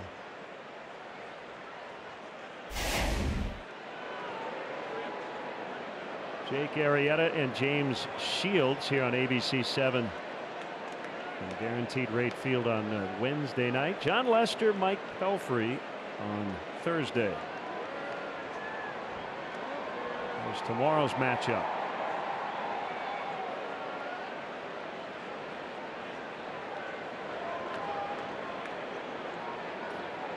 One on the way and a foul to the screen.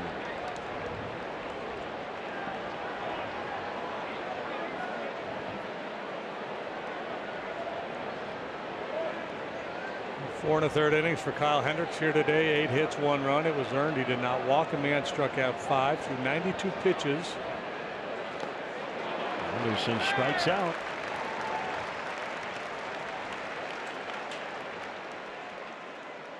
Hey, Cub fans, if you miss any of today's action, ABC 7 will rebroadcast each one of its Cubs matchups on the Live Well Network. Today's Cubs Sox Encore will air in its entirety beginning at 7 p.m. on ABC 7's digital channel 7.2 and the following cable channel positions.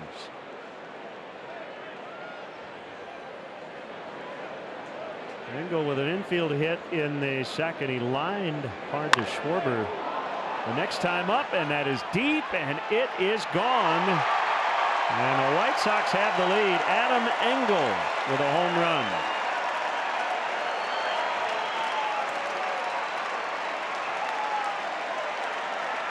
His second hit of the day. Boy, didn't take him long to get around the bases. He's a speedy guy. Even his home run trot is fast. That's the third time he's gone deep with the Sox.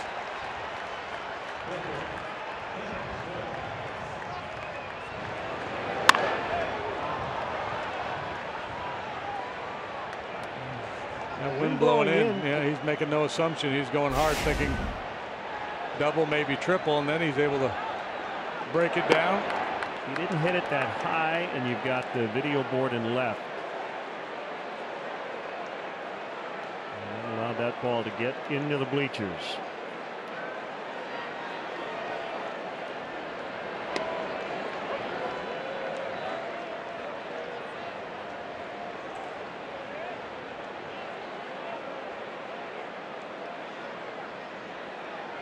Maybe a home run or two in that Cardinals series where you could say, you know, summer conditions, wind blowing out, may have helped a ball or two reach the basket or the front row, but nothing cheap about a home run on a day like today.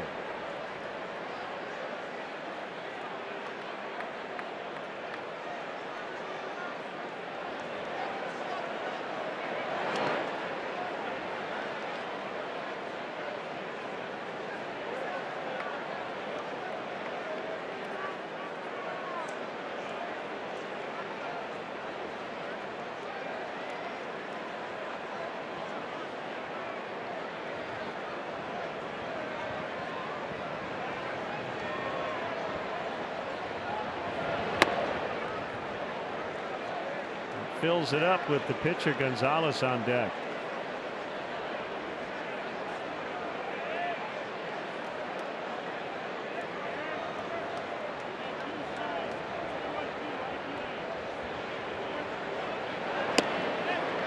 And he walked him. That is the first walk issued by a Cubs pitcher.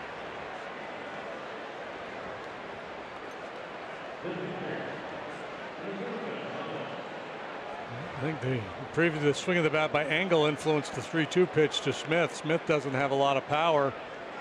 Perhaps a little rattled after the home run, trying to be really fine with that 3-2 offering to Smith. Cornermen expecting a bunt. Gonzalez takes a strike, does not show a bunt.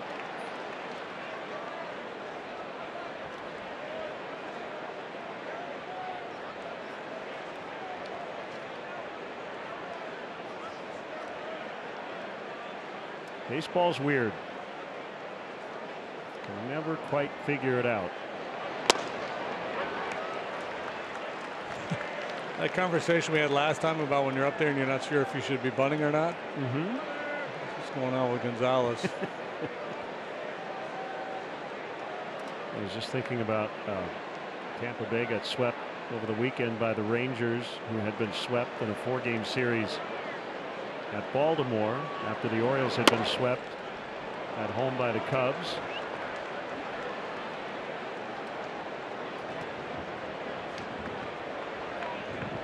You know, the Yankees series win in Seattle was their first win in 6 weeks. Is that right? Their previous 10 series they had gone 0-8-2. And they're still just 2.5 games behind Boston. Who would have thought the Cubs' best stretch would coincide with the Brewers' worst stretch? A 5.5 game surge over the last week plus to get into first place.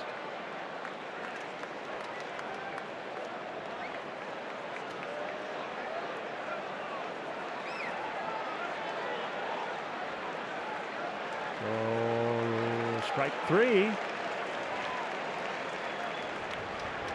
Gonzalez slowly walking back to the dugout.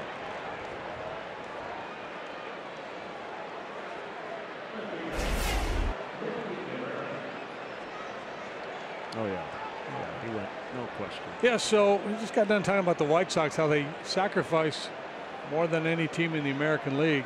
And what appeared to be a slam dunk, get a bunt down situation. I don't know. It was a surprise he just wasn't bunting throughout that at bat.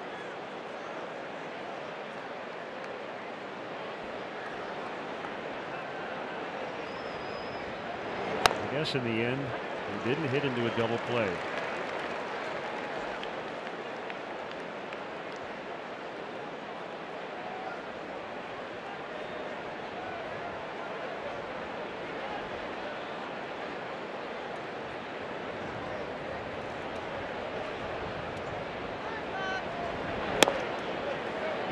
One and one.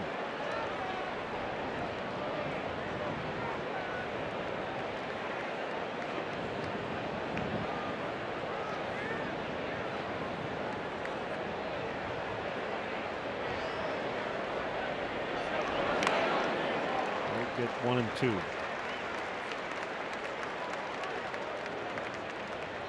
So tonight the 65 and 33 Astros are at the 34 and 62 Phillies. Sounds like a mismatch, doesn't Phillies it? will win. Phillies just took 2 of 3 from the Brewers.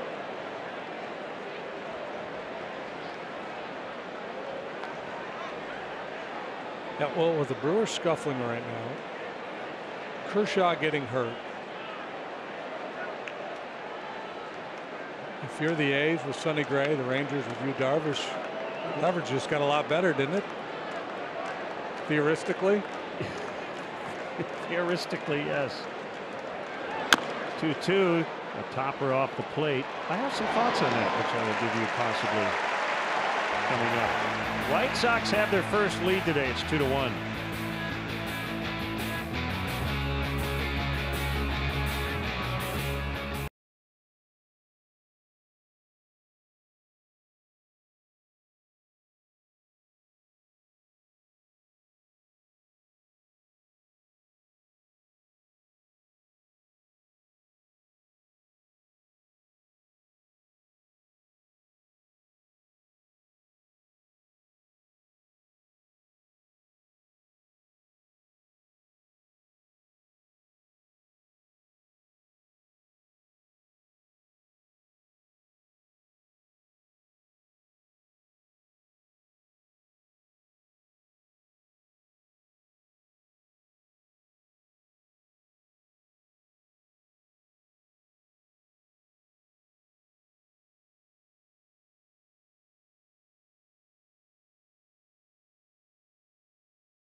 Strong start with the Cubs. He didn't exactly say he was relieved. He didn't have to face his former teammates, but you could tell he was relieved. He didn't have to face the White Sox. Spent some time chatting with them before the game. The Cubs tweeted a photo joking that he was bragging about his new home clubhouse, but we all know that's not true. Quintana did admit it was hard to leave the White Sox and the familiar on that side of town, but he is embracing his new role with the Cubs, and his teammates have been nothing but supportive, except for this week, of course. Right, Len?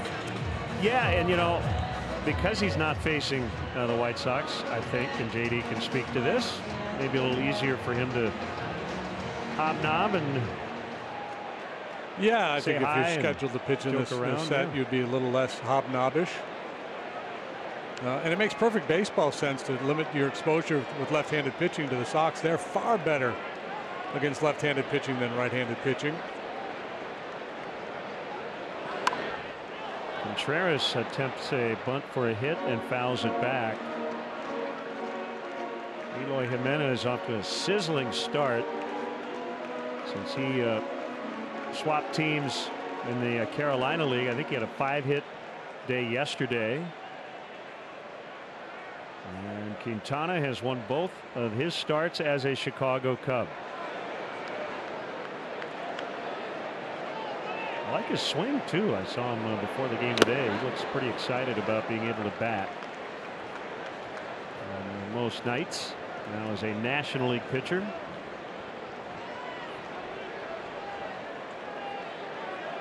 Cubs trail 2-1, 6th inning.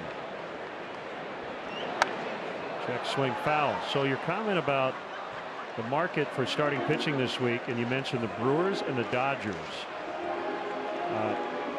Joe Sheehan, who writes a great newsletter, wrote today about, and I think it's good to keep in mind, and there are a lot of other factors with the Kershaw injury. Okay, there's a base hit to start the inning. And one would be if the back issue lingers. That changes everything. But if the hypothetical conversation is he misses 4 to 6 weeks and then comes back and is the same old Kershaw. He missed about 8 starts. And Joe's point is when you lose a guy like Kershaw, you tend to think of, man, this just is going to be a really big loss for the Dodgers. Well, they've got a 10.5 game lead. And he said if you do the math, it's probably likely that they might win 1 or 2 fewer games with Kershaw pitching at most. Yeah.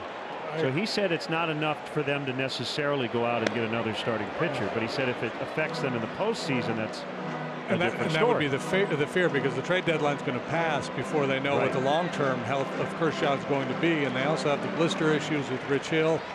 Brandon McCarthy's got some blister issues as well. So I agree with Joe's premise that in the short term they're not going to lose a lot, but I also think they're going to be in the market real strong for Darvish or somebody. And then the Brewers, will what has happened since the break help or hinder the cause to go out and trade for one of those guys? Right. Is there a sense of urgency or is there a sense of resignation that maybe we weren't so good after all? We will wait and see. Schwarber crushes one foul.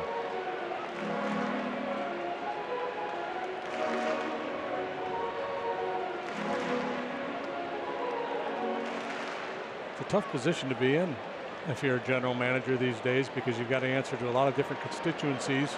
Your owner, your players, your fan base, media. Everybody has their opinion about what you should do, and you really have to just stick to your guns and trust yourself.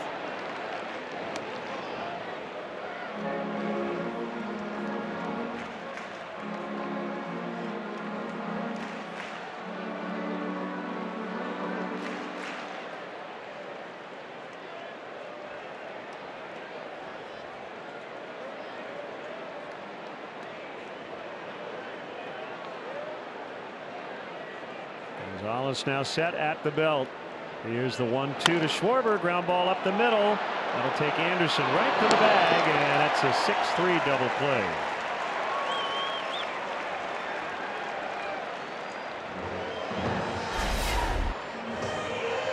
They work a two-seam fastball away. Anderson perfectly positioned. And a few years ago, that's the play the pitcher tries to make, right? That looks like a base hit, but Gonzalez knew his shortstop was right behind him. I would assume that's why he. I think he was kind of out of position to begin with, but yeah, certainly something you have to pay attention to now. And that's the problem a lot of times with a first baseman not knowing where their second baseman is. So often a first baseman will start to drift to his right to try to make a play, and then you end up having to make a very difficult either 3-1 or 4-1 put out at first base because the first sacker was not aware of where the second baseman was.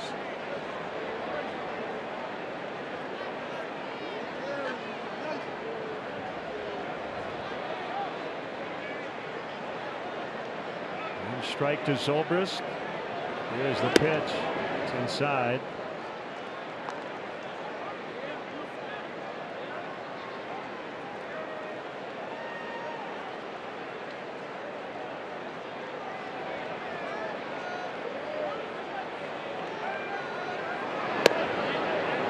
Kyle got into trouble there, though, just trying to pull that pitch to begin with, that running fastball away. That's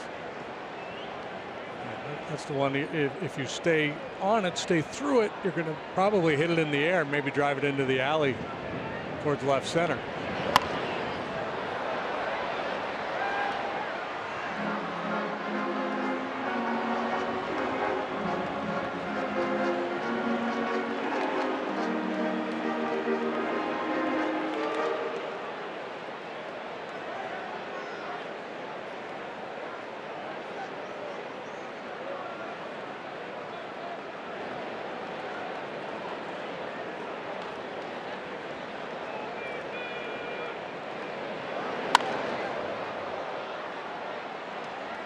Count holding. Jay on deck.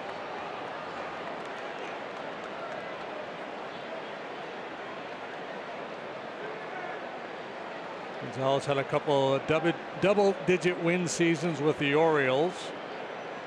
You have to go like crazy to get there this year, especially with this White Sox club that's dismantling. Center field, and tracking it is Engel, who just gave the White Sox the lead with his home run. We'll talk with a Hall of Famer when we come back. Ryne Sandberg.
Make the most of your summer with a brand new vehicle at the Chrysler Summer Clearance Event. Rockies and Cardinals will be a series we'll keep an eye on. Senzatella and Leake.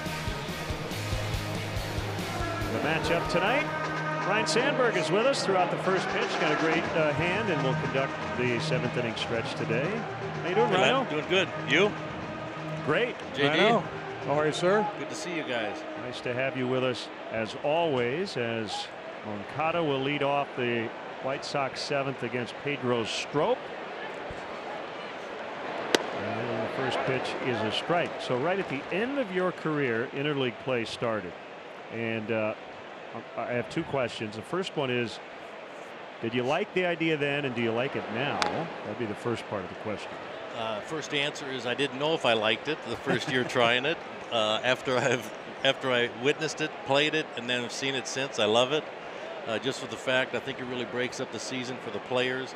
I think it's terrific for the fans, seeing everybody in baseball as the teams rotate. I think it's great. I do remember had a real good game on the south side. We were in the old uniforms, the baggies, navy blue ones with the high socks. I had a 3-hit game. June 16th. Against Jamie Navarro. Had a pretty good game down there, so I was enjoying that game. Yeah, that was June 16th, I believe, 1997. Kevin Foster got the win. And I saw Michael Jordan. I don't know if that was exhibition still. It was. That would have been Michael. exhibition Yep. here. That would have been maybe the year before in '96. Michael played outfield and got a swinging bunt base hit down the third base line, but that was still exhibition at that point. So then the next question, here's Abreu. What American League park did you not get a chance to play in that you really wish you had? Or there's probably more than one, right? Yeah, Yankee Stadium, I would say, Fenway Park. I think those two, I think, would be the top two. Back in the day, there in the late '90s, that I would like to have played in. All the other ones are newer now, and I've been able to see them as a fan, most of them throughout the league, the last number of years. So that's good. But I think those two would have been the most nostalgic for me. Yeah, we had Alan Trammell here as a bench coach for many years, and he played 2 decades in the big leagues and didn't get to play at Wrigley Field. So yeah, back in your era, and JD, I would include you, because you retired before interleague play started. It was one league. That was, and for the guys that played a long time in one league and didn't get a chance to play in the other, you had the opportunity to see some of the iconic old ballparks. That wasn't available to them. I just remember now it's the iconic new ballparks. Yeah, I just remember the scheduling part of it. Playing the same division, like 4 or 5 trips, 4 trips into New York, and I mean, and playing against the same teams. That's when the things got heated, and the game was different with pitches inside and knockdown pitches. Now you're playing these teams all the time. You know, some of those series were long series, and we're playing the same teams. Just a little bit monotonous as far as the scheduling went. I would say that the players, with the more variety and going to the different ballparks, I think it really breaks up the season, I would think, and it really keeps a lot of interest. But I would say the fans having the chance to see everybody in baseball, I think that's probably the biggest thing. Abreu swings and misses. I mean, selfishly, JD and I get to see Manny Machado or a Mike Trout every 2 or 3 years, and that part of it I definitely like. It might change the World Series thing a little bit if a team has already played that team earlier, but some of those great players that I played in the same eras with, like the Cal Ripkens and Bo Jackson. Bo Jackson, whoever. Sure. And if they were not in Phoenix in spring training, I'd go a whole career and not even see them, except for the All-Star games that I was lucky enough and fortunate enough to play in, and see them just for that one game. But the fact that these teams and players get to travel and see the different cities and see the different ballparks, I think they enjoy it. Garcia grounds out. All right, Rhino, time to sing. That was quick. That was. Here we go. 7th inning stretch is presented by Mercedes-Benz. The best or nothing. Here comes the Hall of Famer. Hall of Famer Ryne Sandberg.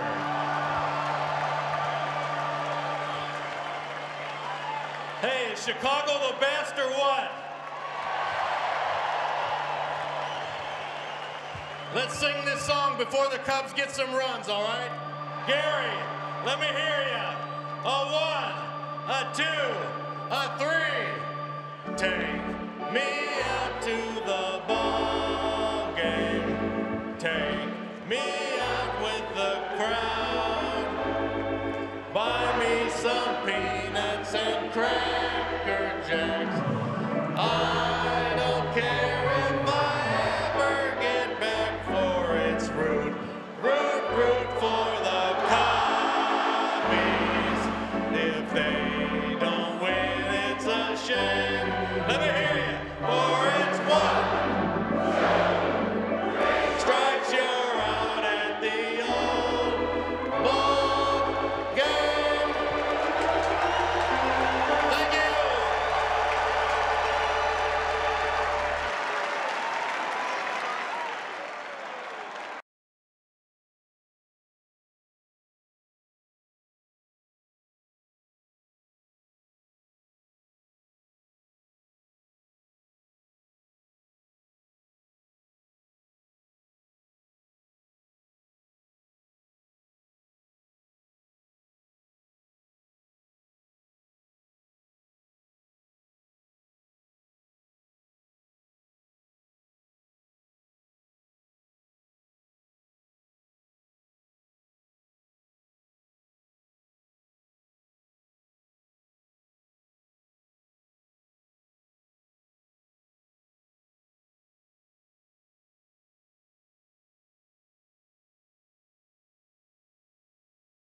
Man, is Rhino good? That stretch. Wow. I'm going to put that rendition in my all-time top 5, maybe. All right. Hall of Famer, iconic Cub. Well delivered. House, and just lots of energy. Perfect. Easy to dance to. Yes. Well, it's a kind of rendition that Harry would have just been like, yeah, that's how you do it, right?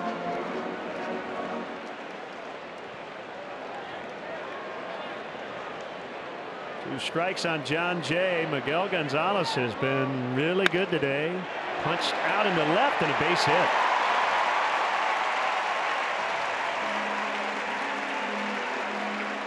So Jay's 3 for 3.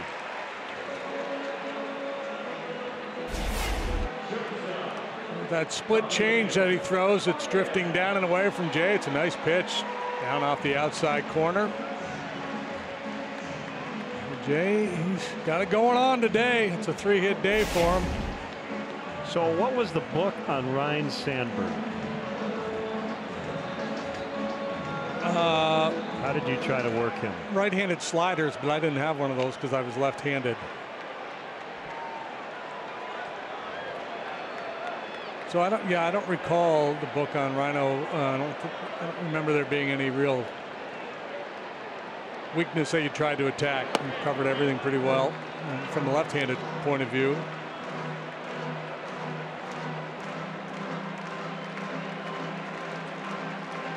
Just hope he had a rare off day. Yeah, you know, he handled the fastball well, and he was tough to fool.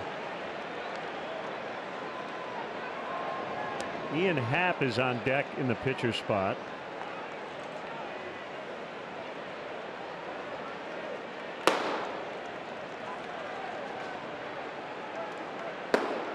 Double barreled action out in the White Sox bullpen. By the way, Rhino, you can hear him on the radio post game today. 1 ball, 1 strike to Baez. Well, we've not seen a lot of Gonzalez over the years, but when we've seen him, he's pitched well. Lifetime, he's 48-50 with a 3.92 ERA.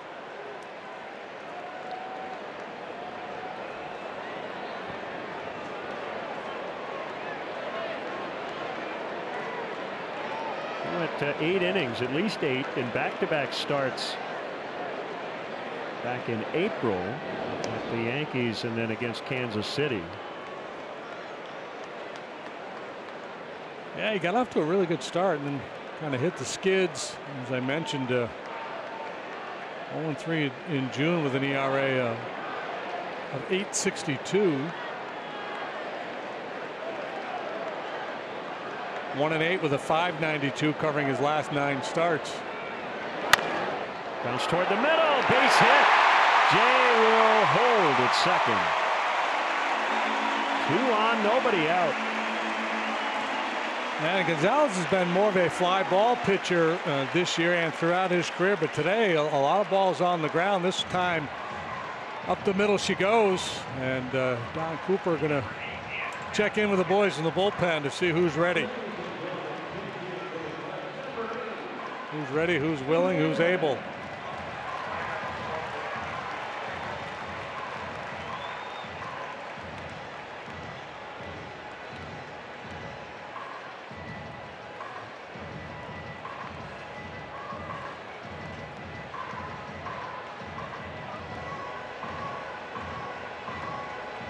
Looks like this will be it for Gonzalez.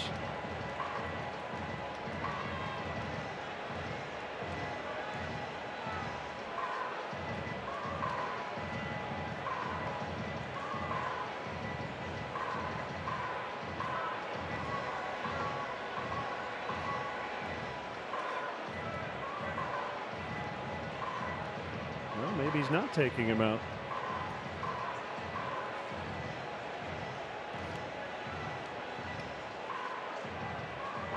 Oh, he's going to let him try to work his way out of it. While the White Sox bullpen's been a mess, trading away a couple of their best. And they've got a couple on the disabled list. So I'd imagine Ricky Vitelli is just from day to day, he's just trying to play hunches, whether to stick with his starter a little longer or make a move to a struggling bullpen. No easy answers right now for Renteria when he contemplates such moves.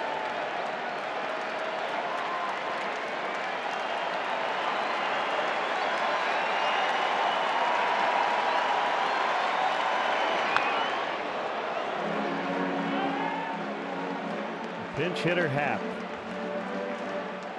facing the White Sox for the first time. Get over baby slider there right in the middle of the strike zone. He was lucky Happ didn't hit that one off the wall.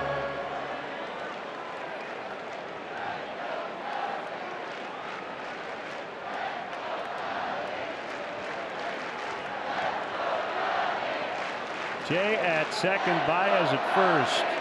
2-1 White Sox here in the 7th. That's the inside corner. 1-1. Crowd getting into it. 40,849. Paid crowd.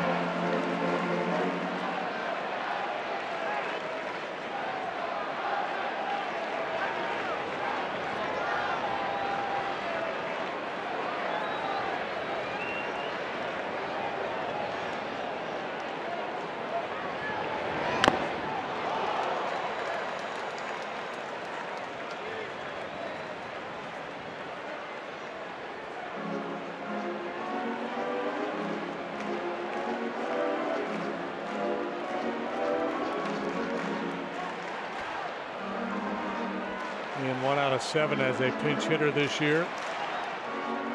Right-handed hitters, when they get the jump on them, they like to try to go down and in under a swing breaking ball down towards that back foot.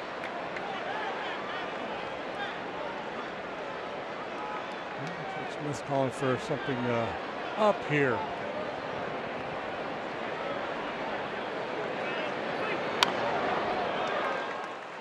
Well, it's a Monday, but it's more like a typical Friday here at Wrigley Field. The Cubs with a 1:20 start and everybody else playing a night game.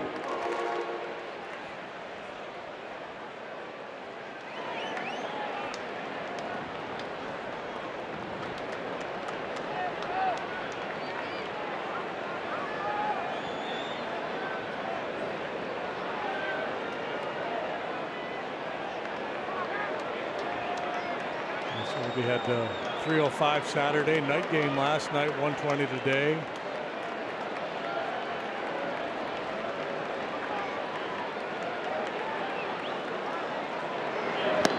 Swing and a miss, strike 3. That's a big first out for Gonzalez. We'll bring up Hayward.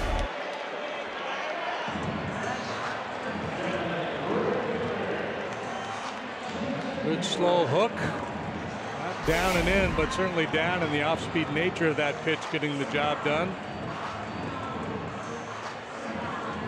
Now, Joe Madden's ideal schedule would be all local starts and all the time zones would be 1 o'clock for day games, 7 o'clock for night games.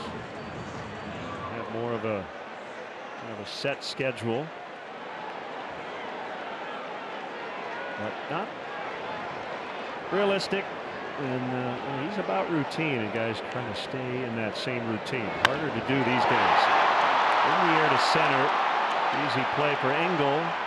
Jay tagging, and he'll hold. 2 outs. The forward upcoming schedule for the Cubs looks like this. 121st pitch. 1 o'clock airtime tomorrow. We're back on ABC 7, 7 o'clock Wednesday. Another night game on Thursday.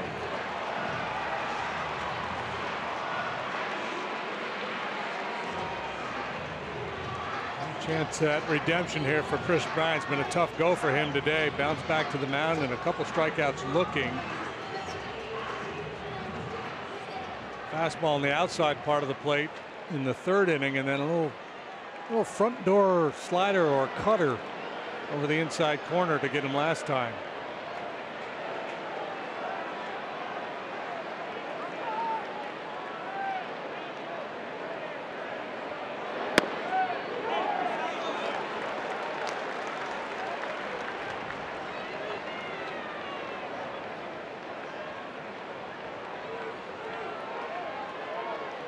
Hasn't been a whole lot of clutchiness going on today.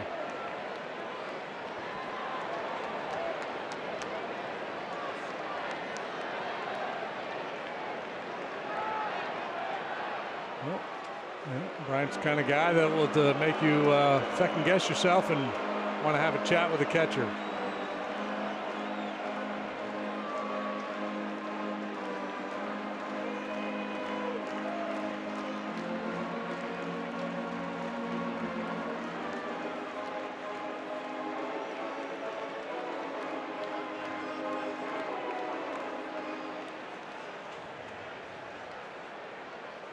That guy looks just like Eddie Vedder.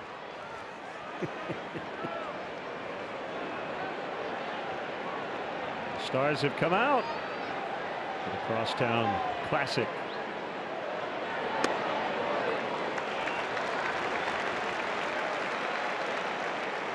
A lot of hitters, a tough day will lead to a bad approach, and nobody's immune to it, even the best guys like Bryant. But for the most part, you don't see that with Chris. Just able to put those past ABs behind him.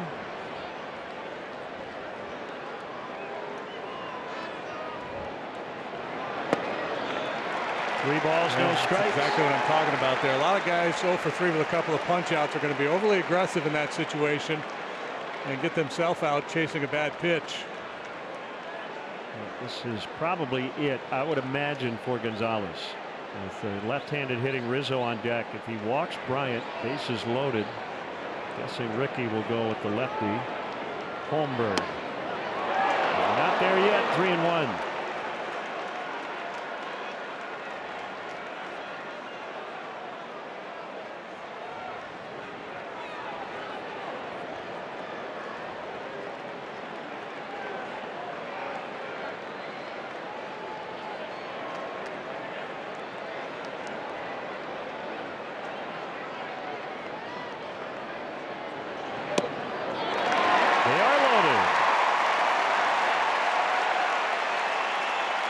Great discipline.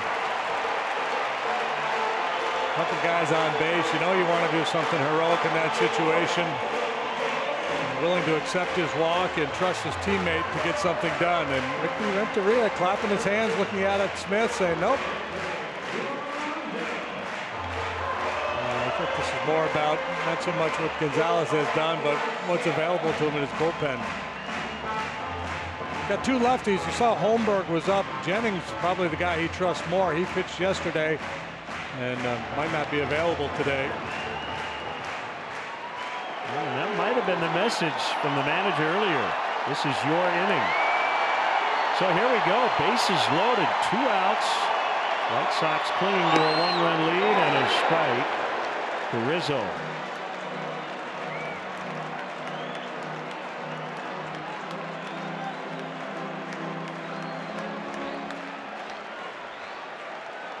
Gutsy pitch there. He already hit him his first time up. He got hit with an inside fastball, but you got to be willing to try that pitch. You can't concede.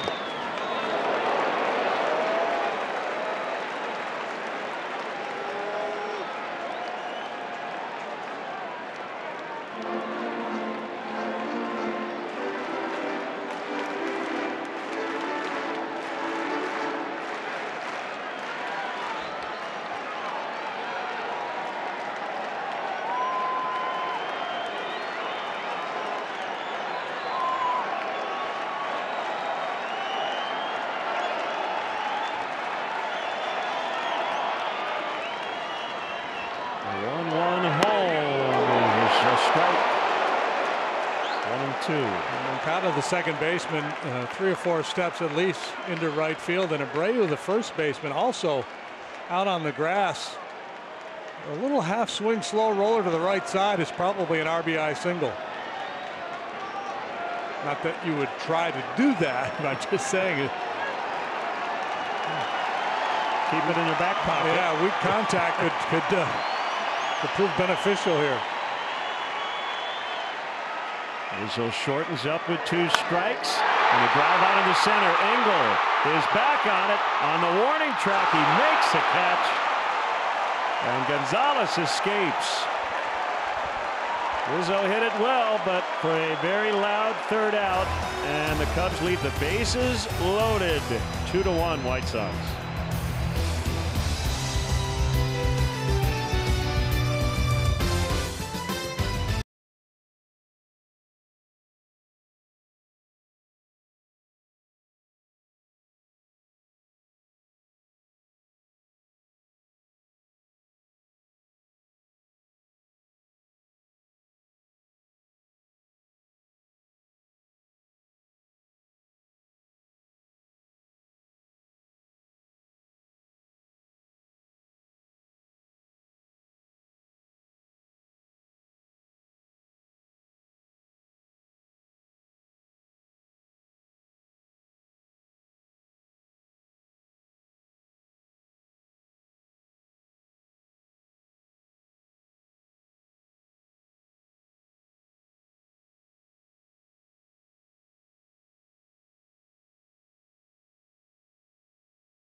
Everything Chicago, ABC 7 Eyewitness News, weeknights at 10 with Chicago's team of Alan Krzyzewski, Kathy Brock, Cheryl Burton, Cheryl Scott, and Mark Giandreco. And this pitching change is brought to you by Lakeside Bank. Personal customized banking, Lakeside Bank. It's about time. Uehara gets the 8th, 3-4, 3.09 ERA, on for the 37th time.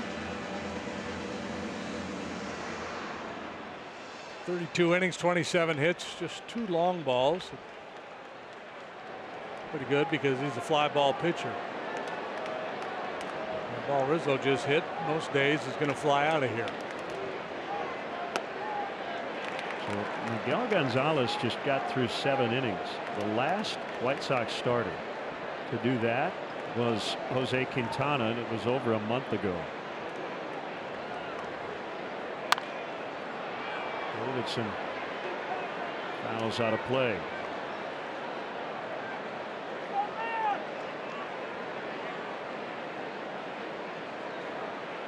Stroke was good again today. 1 clean inning with a couple of strikeouts. He's now pitched well, no earned runs in his last 11 appearances.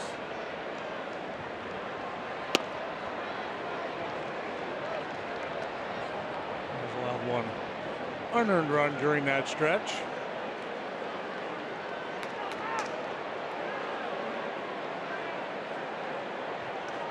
Two in the dirt on a split.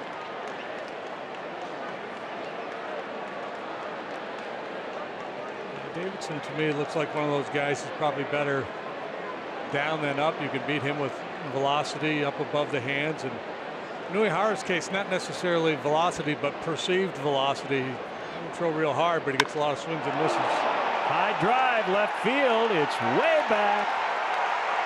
It's gone. It looks like it ended up on the street. Yep.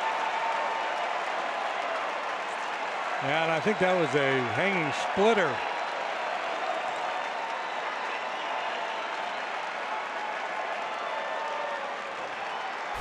Leading 19th for Davidson. Well, trying to go down and away with a split finger pitch, and it drifts right into the happy zone for Davidson.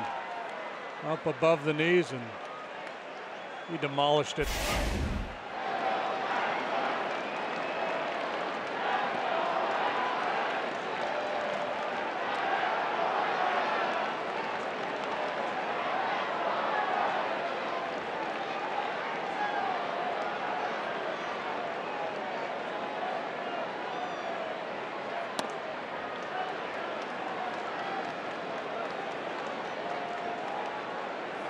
Two 2-0 to Anderson. Engel gave the White Sox the lead with a home run in the 6th. Davidson some insurance here in the 8th.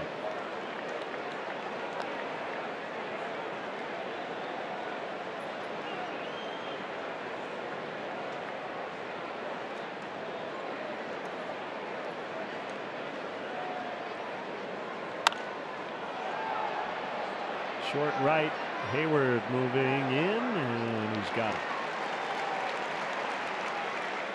Mercedes-Benz drive of the game, 6th inning. Engel, his 2nd hit today. The go-ahead home run.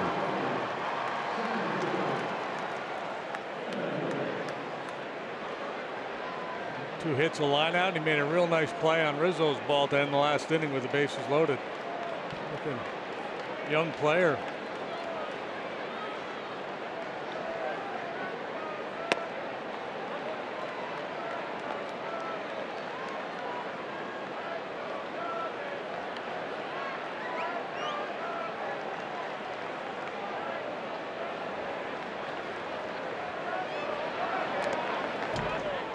Just caught a piece of the bat. 0-2.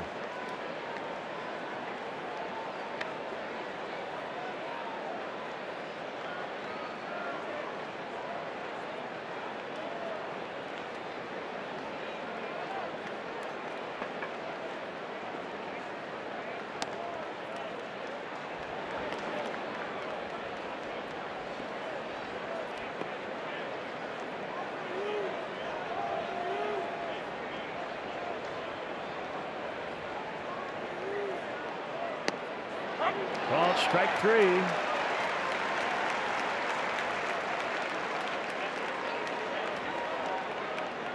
When you think mortgage in Chicago, make sure to think Midwest Equity Mortgage. Whether it's purchase or refi, Midwest Equity's Chicago-based team has you covered. Midwest Equity is a Crane's Fast 50 and Better Business Bureau A+ rated company. So apply today at MidwestEquity.com. Midwest Equity Mortgage, we bring it home. 1-0 on the catcher, Smith.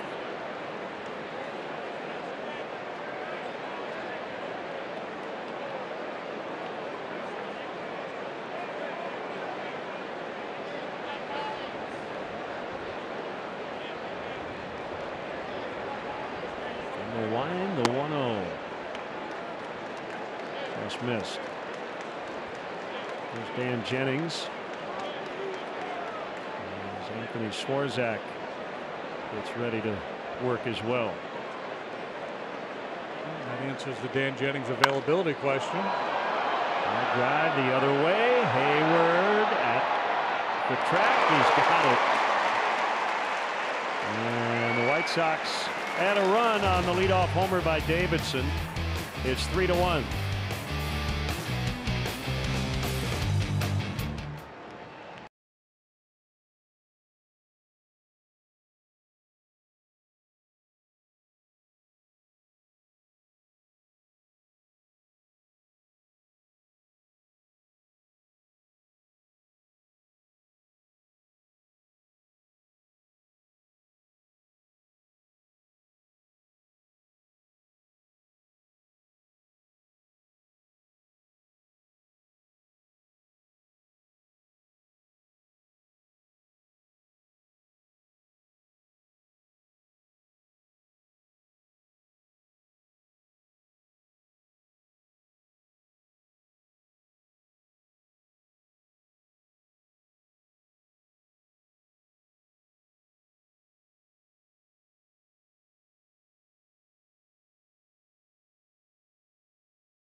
get $1 installation on windows, siding, and doors, plus no interest for 1 year. Call 866 for Feltco now. There's your big save of the game. And Rizzo put a real good swing on it. Wind blowing in. Engel, the center fielder, retreating. Gonzalez pumping his fist. And they're eating ice cream. I think they understand the gravity of the moment. Well, he's back out there here in the bottom of the 8th. Manager showing a lot of confidence in him. As you said, maybe partly because of the bullpen situation. Davidson throws out Contreras on his 100th pitch. This great stat of the game is brought to you by Mattress Firm, where we want you to sleep happy, guaranteed. Remember, if it's over 8, it's time to replace. Cubs score a lot of runs via the home run. Only the Brewers, a higher percentage of their runs coming on homers. That is among National League teams going into today. Well, the good news is that the ball will leave the ballpark today, because we've seen the Sox do it a couple of times.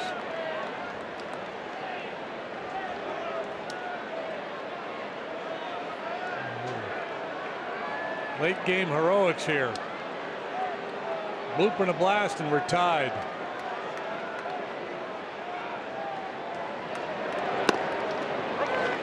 Two strikes to Schwarber.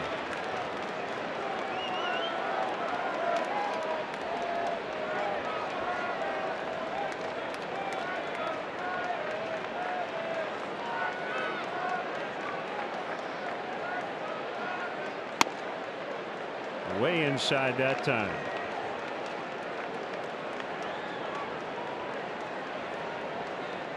There's Brian Dunsing, left-hander up in the Cubs bullpen. Mike Montgomery is now back in the bullpen, as Kyle Hendricks replacing him in the rotation. But remember, Montgomery became a starter because of Hendricks' trip to the DL in the first place.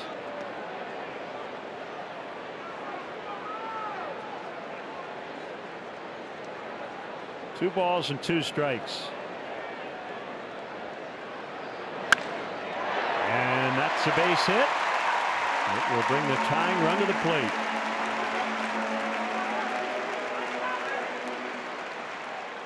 Made a loud noise.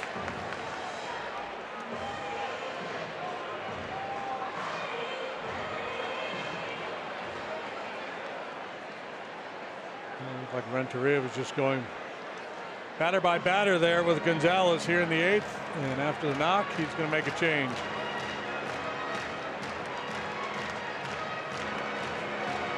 This call to the pen is brought to you by Lakeside Bank. Personal customized banking. Lakeside Bank, it's about time.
Better than ever. Watch every out-of-market regular season game live on over 400 supported devices. Plus, get a free subscription to At-Bat Premium, the #1 app for live baseball. Blackout and other restrictions apply. Visit MLB.tv for details. And Cub fans, start your day the Chicago way with ABC 7 Eyewitness News in the morning. Weekdays with Terrell Brown, Tanya Babbitt, Raz Barron, and Tracy Butler.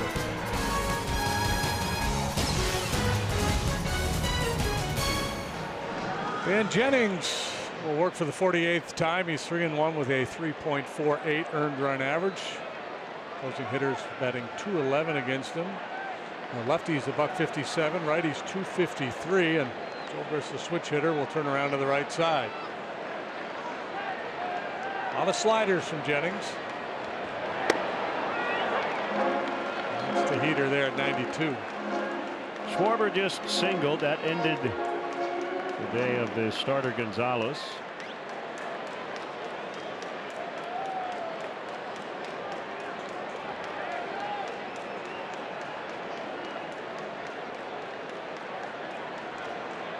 The pitch in the air out in the left center. It's deep, but it's playable, and it is caught by Engel. Yeah, you get the sense if it hangs up at all, Engel's going to be able to run under it.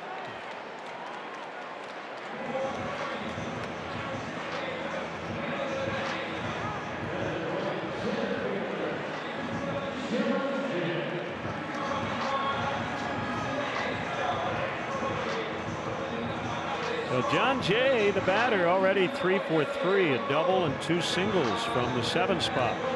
Average at an even 300.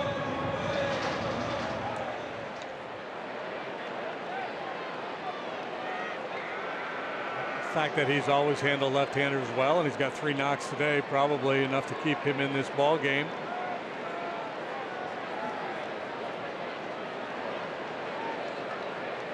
Otherwise, maybe you see Almora here.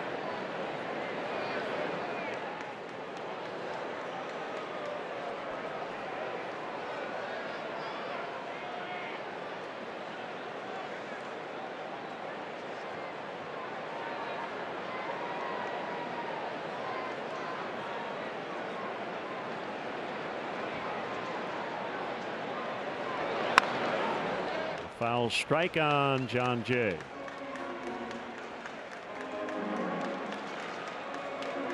Keeping an eye on Adrian Beltre of the Texas Rangers. He is 11 hits away from the coveted 3,000.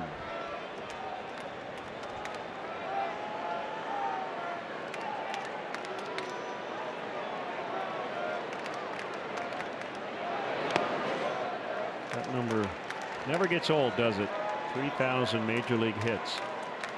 Who's up next after he gets there? Easy to find out.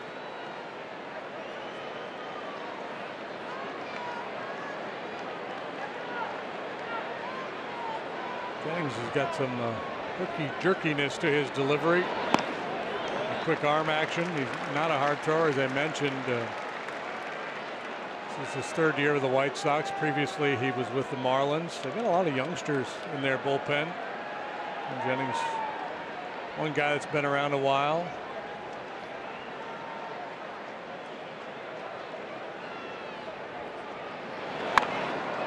Bunted by Jay, and he'll reach.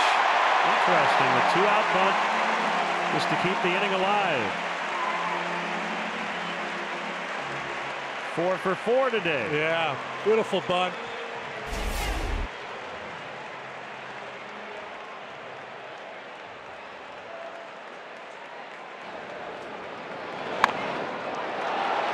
Ricky Renteria is going to make a double switch.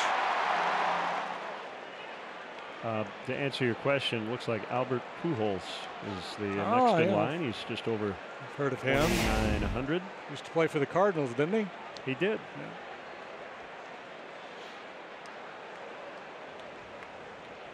Now we're going to have a new battery here. Time to change the batteries.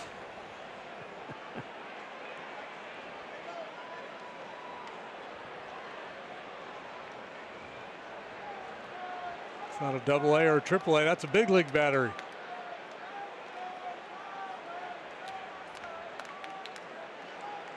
Yeah, I love that play with, 2-1 count. So the third baseman's going to back off. If you're an adept bunter and you get it down, you got yourself a knock, and now the tying run is on base. Pitching change is brought to you by Lakeside Bank. Personal customized banking. Lakeside Bank. It's about time.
Authority of the Chicago Cubs and may not be reproduced or retransmitted in any form, and the accounts and descriptions of this game may not be disseminated without the express written consent of the Chicago Cubs.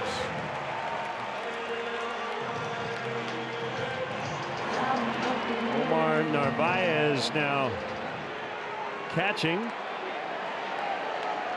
And the pitcher's Anthony Swarzak. Doing a real nice job for the Sox this year with that 2.30 ERA. Gets a lot of strikeouts. 2 on, 2 down. The pitch to Baez. Outside on a slider. Yeah, it's going to be the go-to pitch for him here. He throws hard, but he really leans heavily on that slide ball. I suspect Javi would see a good dose of that in this at-bat. 8th year in the major leagues. Swarzak's pitch cut and miss on the slider. Mostly as a twin. He's been with Cleveland and the Yankees as well. Briefly a starter. Most of his major league career spent in the bullpen.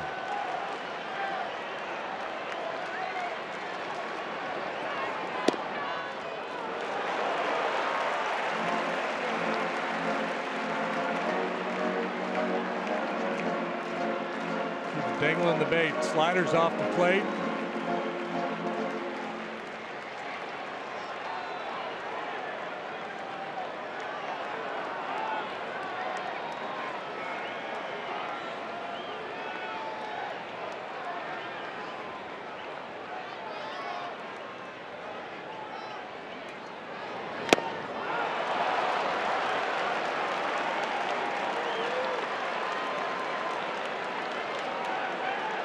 Pretty good meal. 4 sliders. The hanging ones taste better.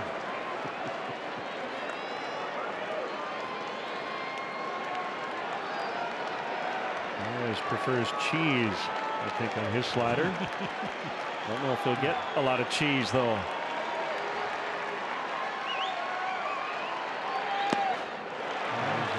Just sticking with the plan here. It's like the Javi alternating between, okay, I'm going to be patient, I'm going to see it, I'm not going to chase, and then the next one he chases, and now you get into this push comes to shove situation on 3-2. And not to say that he wouldn't throw him a fastball here, but the challenge for the hitter is not to sell out, not to convince yourself Now all of a sudden he's going to throw you a cookie in this situation.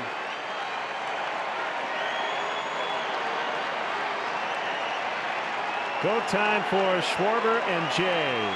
Fans are up. The 3-2 popped him up. Should end the inning. Garcia, 2 hands on it. And the Cubs leave 2, and we go to the 9th. It's still 3-1 White Sox.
By the 2017 Mazda CX-9. Mazda, driving matters. Southpaw Brian Dunsing, familiar with this White Sox team, having pitched for the Twins. Brian's been a very nice story for the Cubs this year. He's done solid work out of the bullpen with that 2.63 ERA.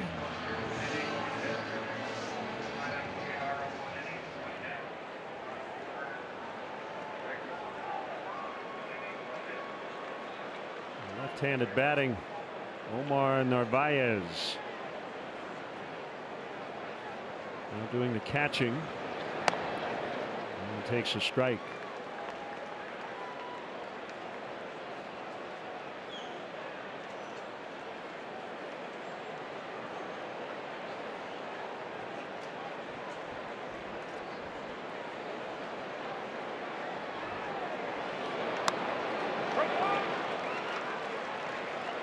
Narvaez batting 260, almost no power. He's hit 1 home run.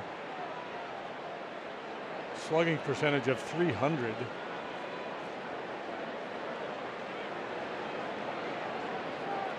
Just 4 extra base hits. 38th career appearance for Brian against the White Sox.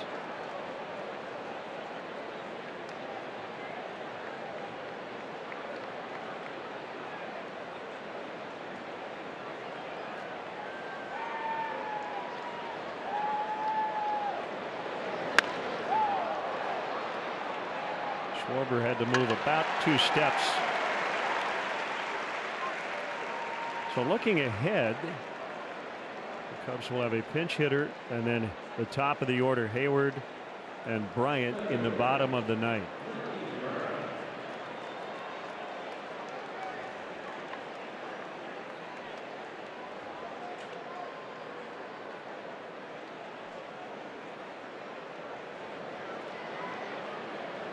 Cabrera batting on the right side, as will Moncada. He's on deck. 1 strike on him.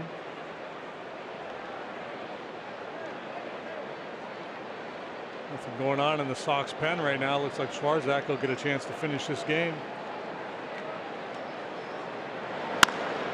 Bounce to the third baseman, Bryant.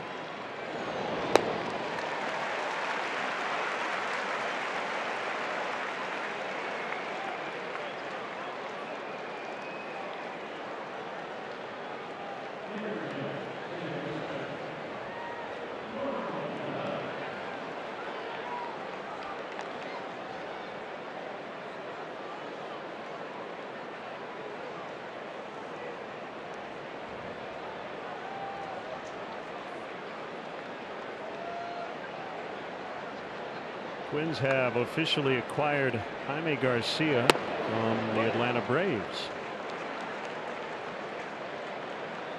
Hurting his value, putting him in the American League. He had a grand slam in his last start as a Brave.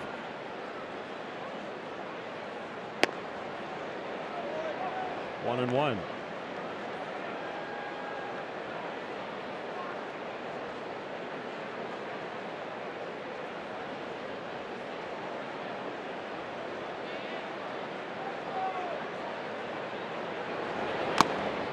Foul tip. Garcia not going to cost you the type of prospects some of the other pitchers we were talking about, Sonny Gray, Yu Darvish, but Twins looking for incremental improvement.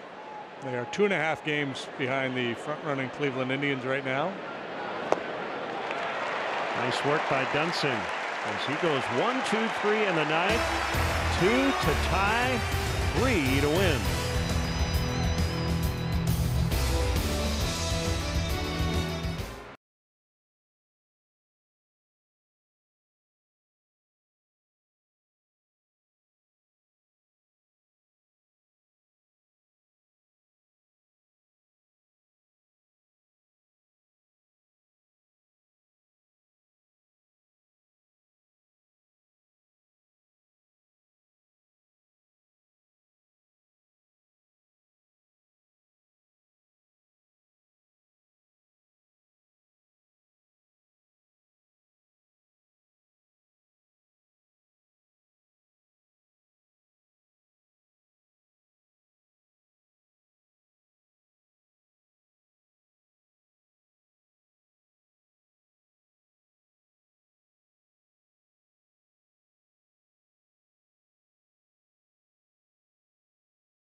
Down to their final 3 outs. The White Sox are trying to snap a 9-game losing streak as Anthony Swarzak trying to grab his first major league save. Addison Russell off the bench will lead it off.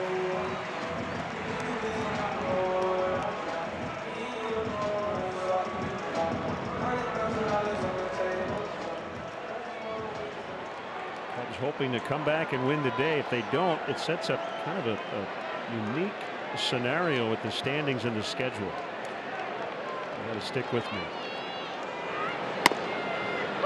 So the Brewers lost yesterday afternoon. When that game ended, they were a half a game ahead of the Cubs in the division, right? The Cubs won last night to jump into a first place tie. Cubs don't come back. Abreu without room. The Brewers will jump back into first place, sole possession, a half a game. Cubs would drop into second.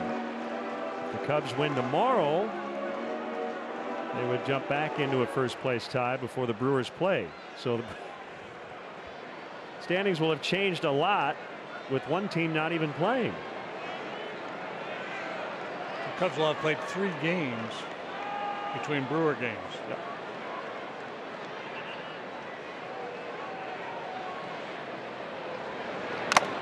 And oh, by the way, the Cubs and Brewers will finish up this week. Friday, Saturday, Sunday, playing each other in Milwaukee. That'll be fun. Yeah, that should be a fun weekend.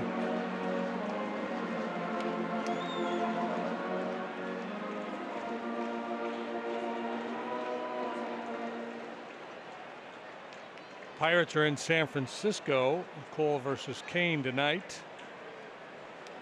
Pirates have been hot, but they've lost 2 in a row now. They're 3 games off the pace.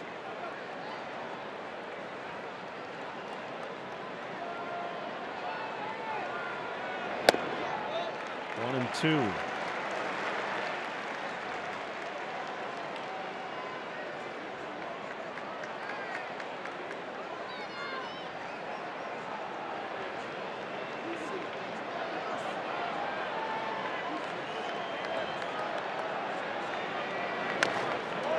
Bob Walk is not still active. A Walk and Kane matchup would have been fun.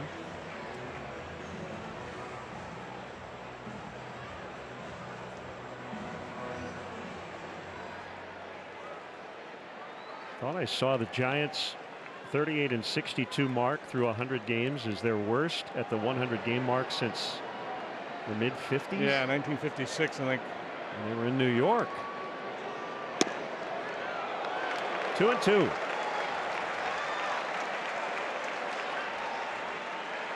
I mentioned that Swarzak does not have any major league saves on his resume, so you'd like to put a little pressure on him.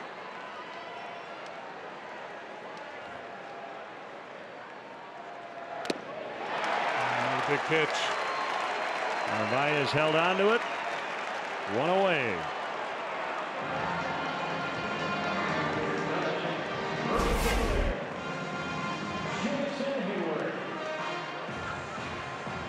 Again, goes back to that good slider. He threw a dandy there.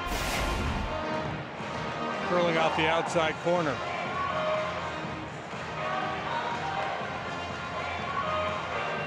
See if he goes a little more fastball heavy against the lefty here, Hayward.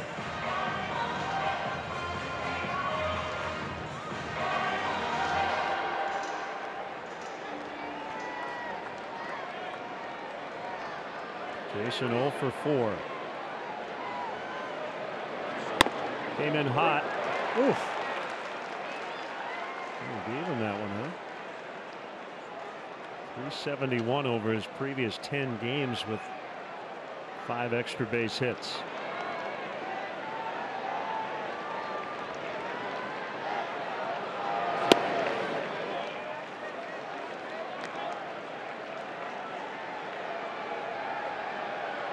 Pitchers of record: Gonzalez for the White Sox,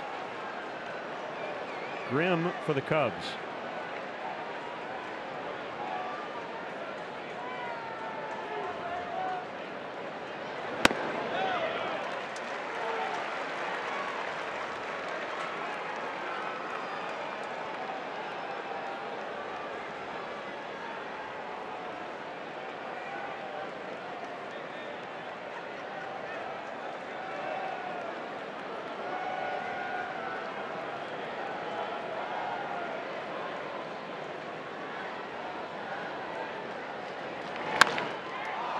Popped up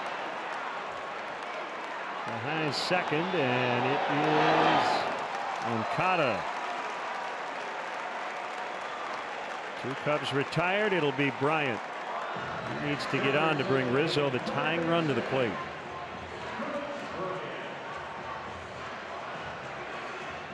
Chris worked a walk last time up. Anthony hit the ball very hard and deep to center field last time. Rizzo's had good swings today. This is mission, yeah, as you mentioned, just find a way to get on.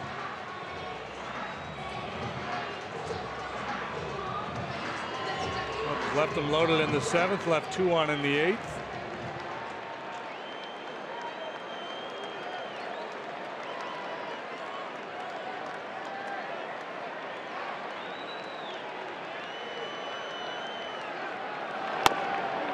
First pitch strike. With fastball at 95.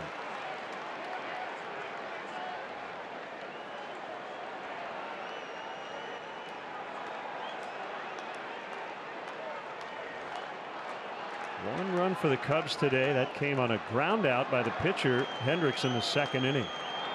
That's it. 0-2.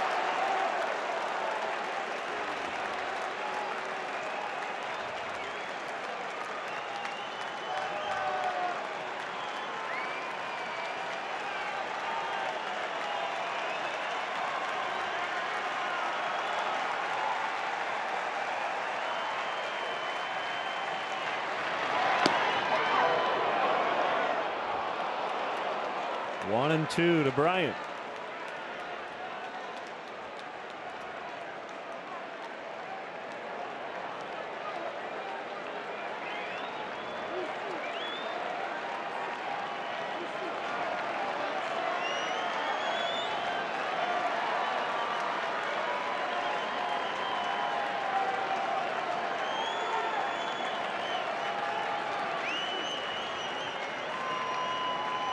Right-hander ready.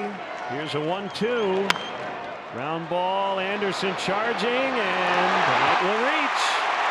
So the tying run will come up. Infield hit for Bryant. Now Henderson knows that Bryant runs well. He had to hurry it. Couldn't make the play on the ball. It's an infield hit for Chris Bryant. The Cubs do indeed bring the tying run to the plate in the person of Anthony Rizzo. Renteria sprinting out to the mound to deliver a message.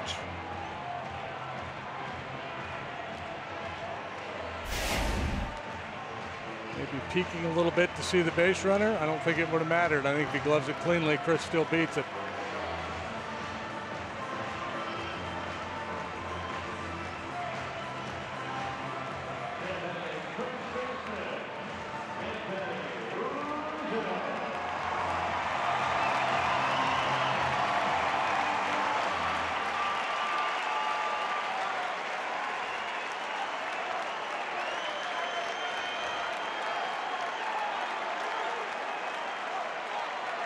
A little surprised that Abreu's not playing behind Bryant at first base.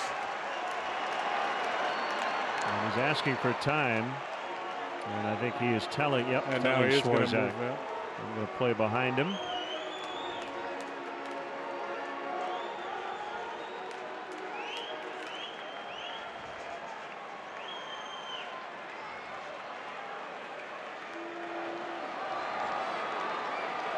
Outfielders are really deep.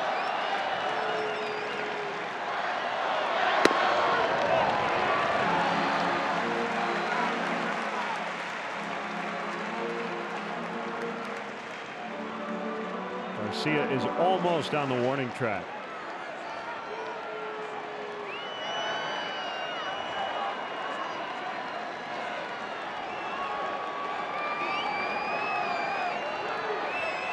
Bryant will take off and will not get a stolen base. 1-1 on Rizzo.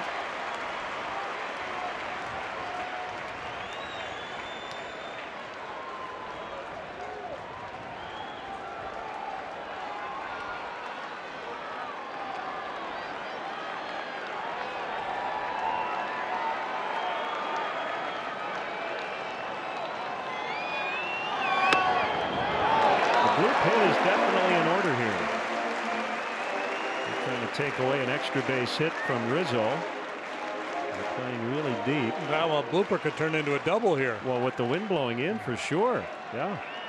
It did the other day, right? Mm-hmm. Yeah. While Bryant scored from first base on it.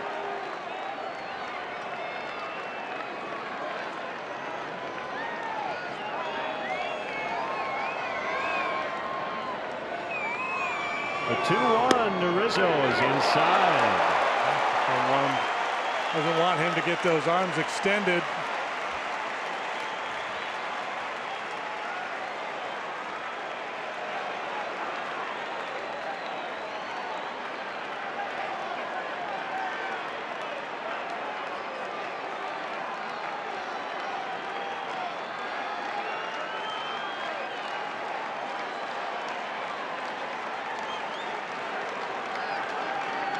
Anthony's moved out the plate a little bit.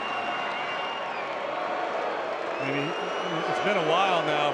For a while, he has changed his approach a little bit, not crowding quite as much. It looks like here he's really moved off the plate. I love the adjustments. With the bat, you know, shorten up with 2 strikes. As you said, he'll move a little closer to the plate sometimes against lefties, and in this case, a little farther away from home plate. Ball 4. 2 on. Well, Contreras.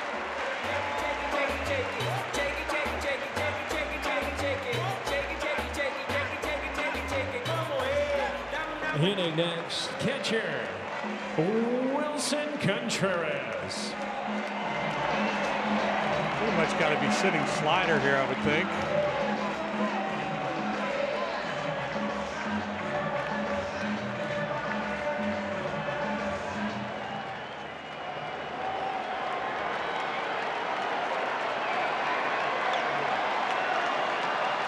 Tying runs on base, winning run at the plate. Here's the pitch. It's low. Didn't quite finish it. Cut it off a little bit. I think the moment's starting to get to Swarzak a little bit.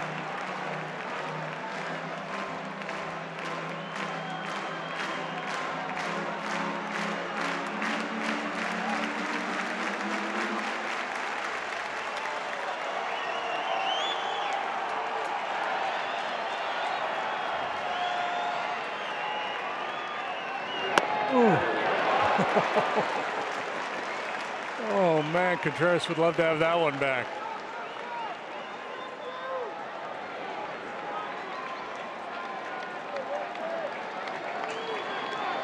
That's the pitch he's been hammering.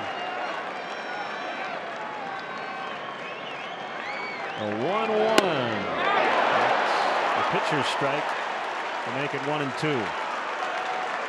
I'm not happy with the call. Says as much to Angel Hernandez, but now I got to take a little time and clear the mind and compete.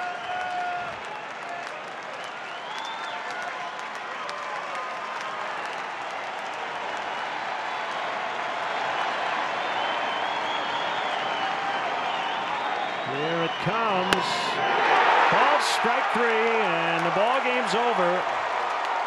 And the White Sox have beaten the Cubs 3-1, and somebody better get Wilson. Make sure he doesn't. As he just slammed his bat and shattered it. Fortunately, the umpires are heading in the opposite direction. Here's the final pitch of the game. Yeah, Swarzak changed the game plan, went away from the slider and busted a couple of fastballs over the outside edge to get him. Whether it's a strike or not, it was a quality pitch and real good work. Contreras had to be thinking slider there. So the White Sox end their 9-game losing streak. Cubs drop to 8-2 since the break, and drop a half game behind the Brewers in the National League Central. 3 more to go in this home and home against the White Sox. Final score today: the White Sox 3 and the Cubs 1, and we'll have more after this.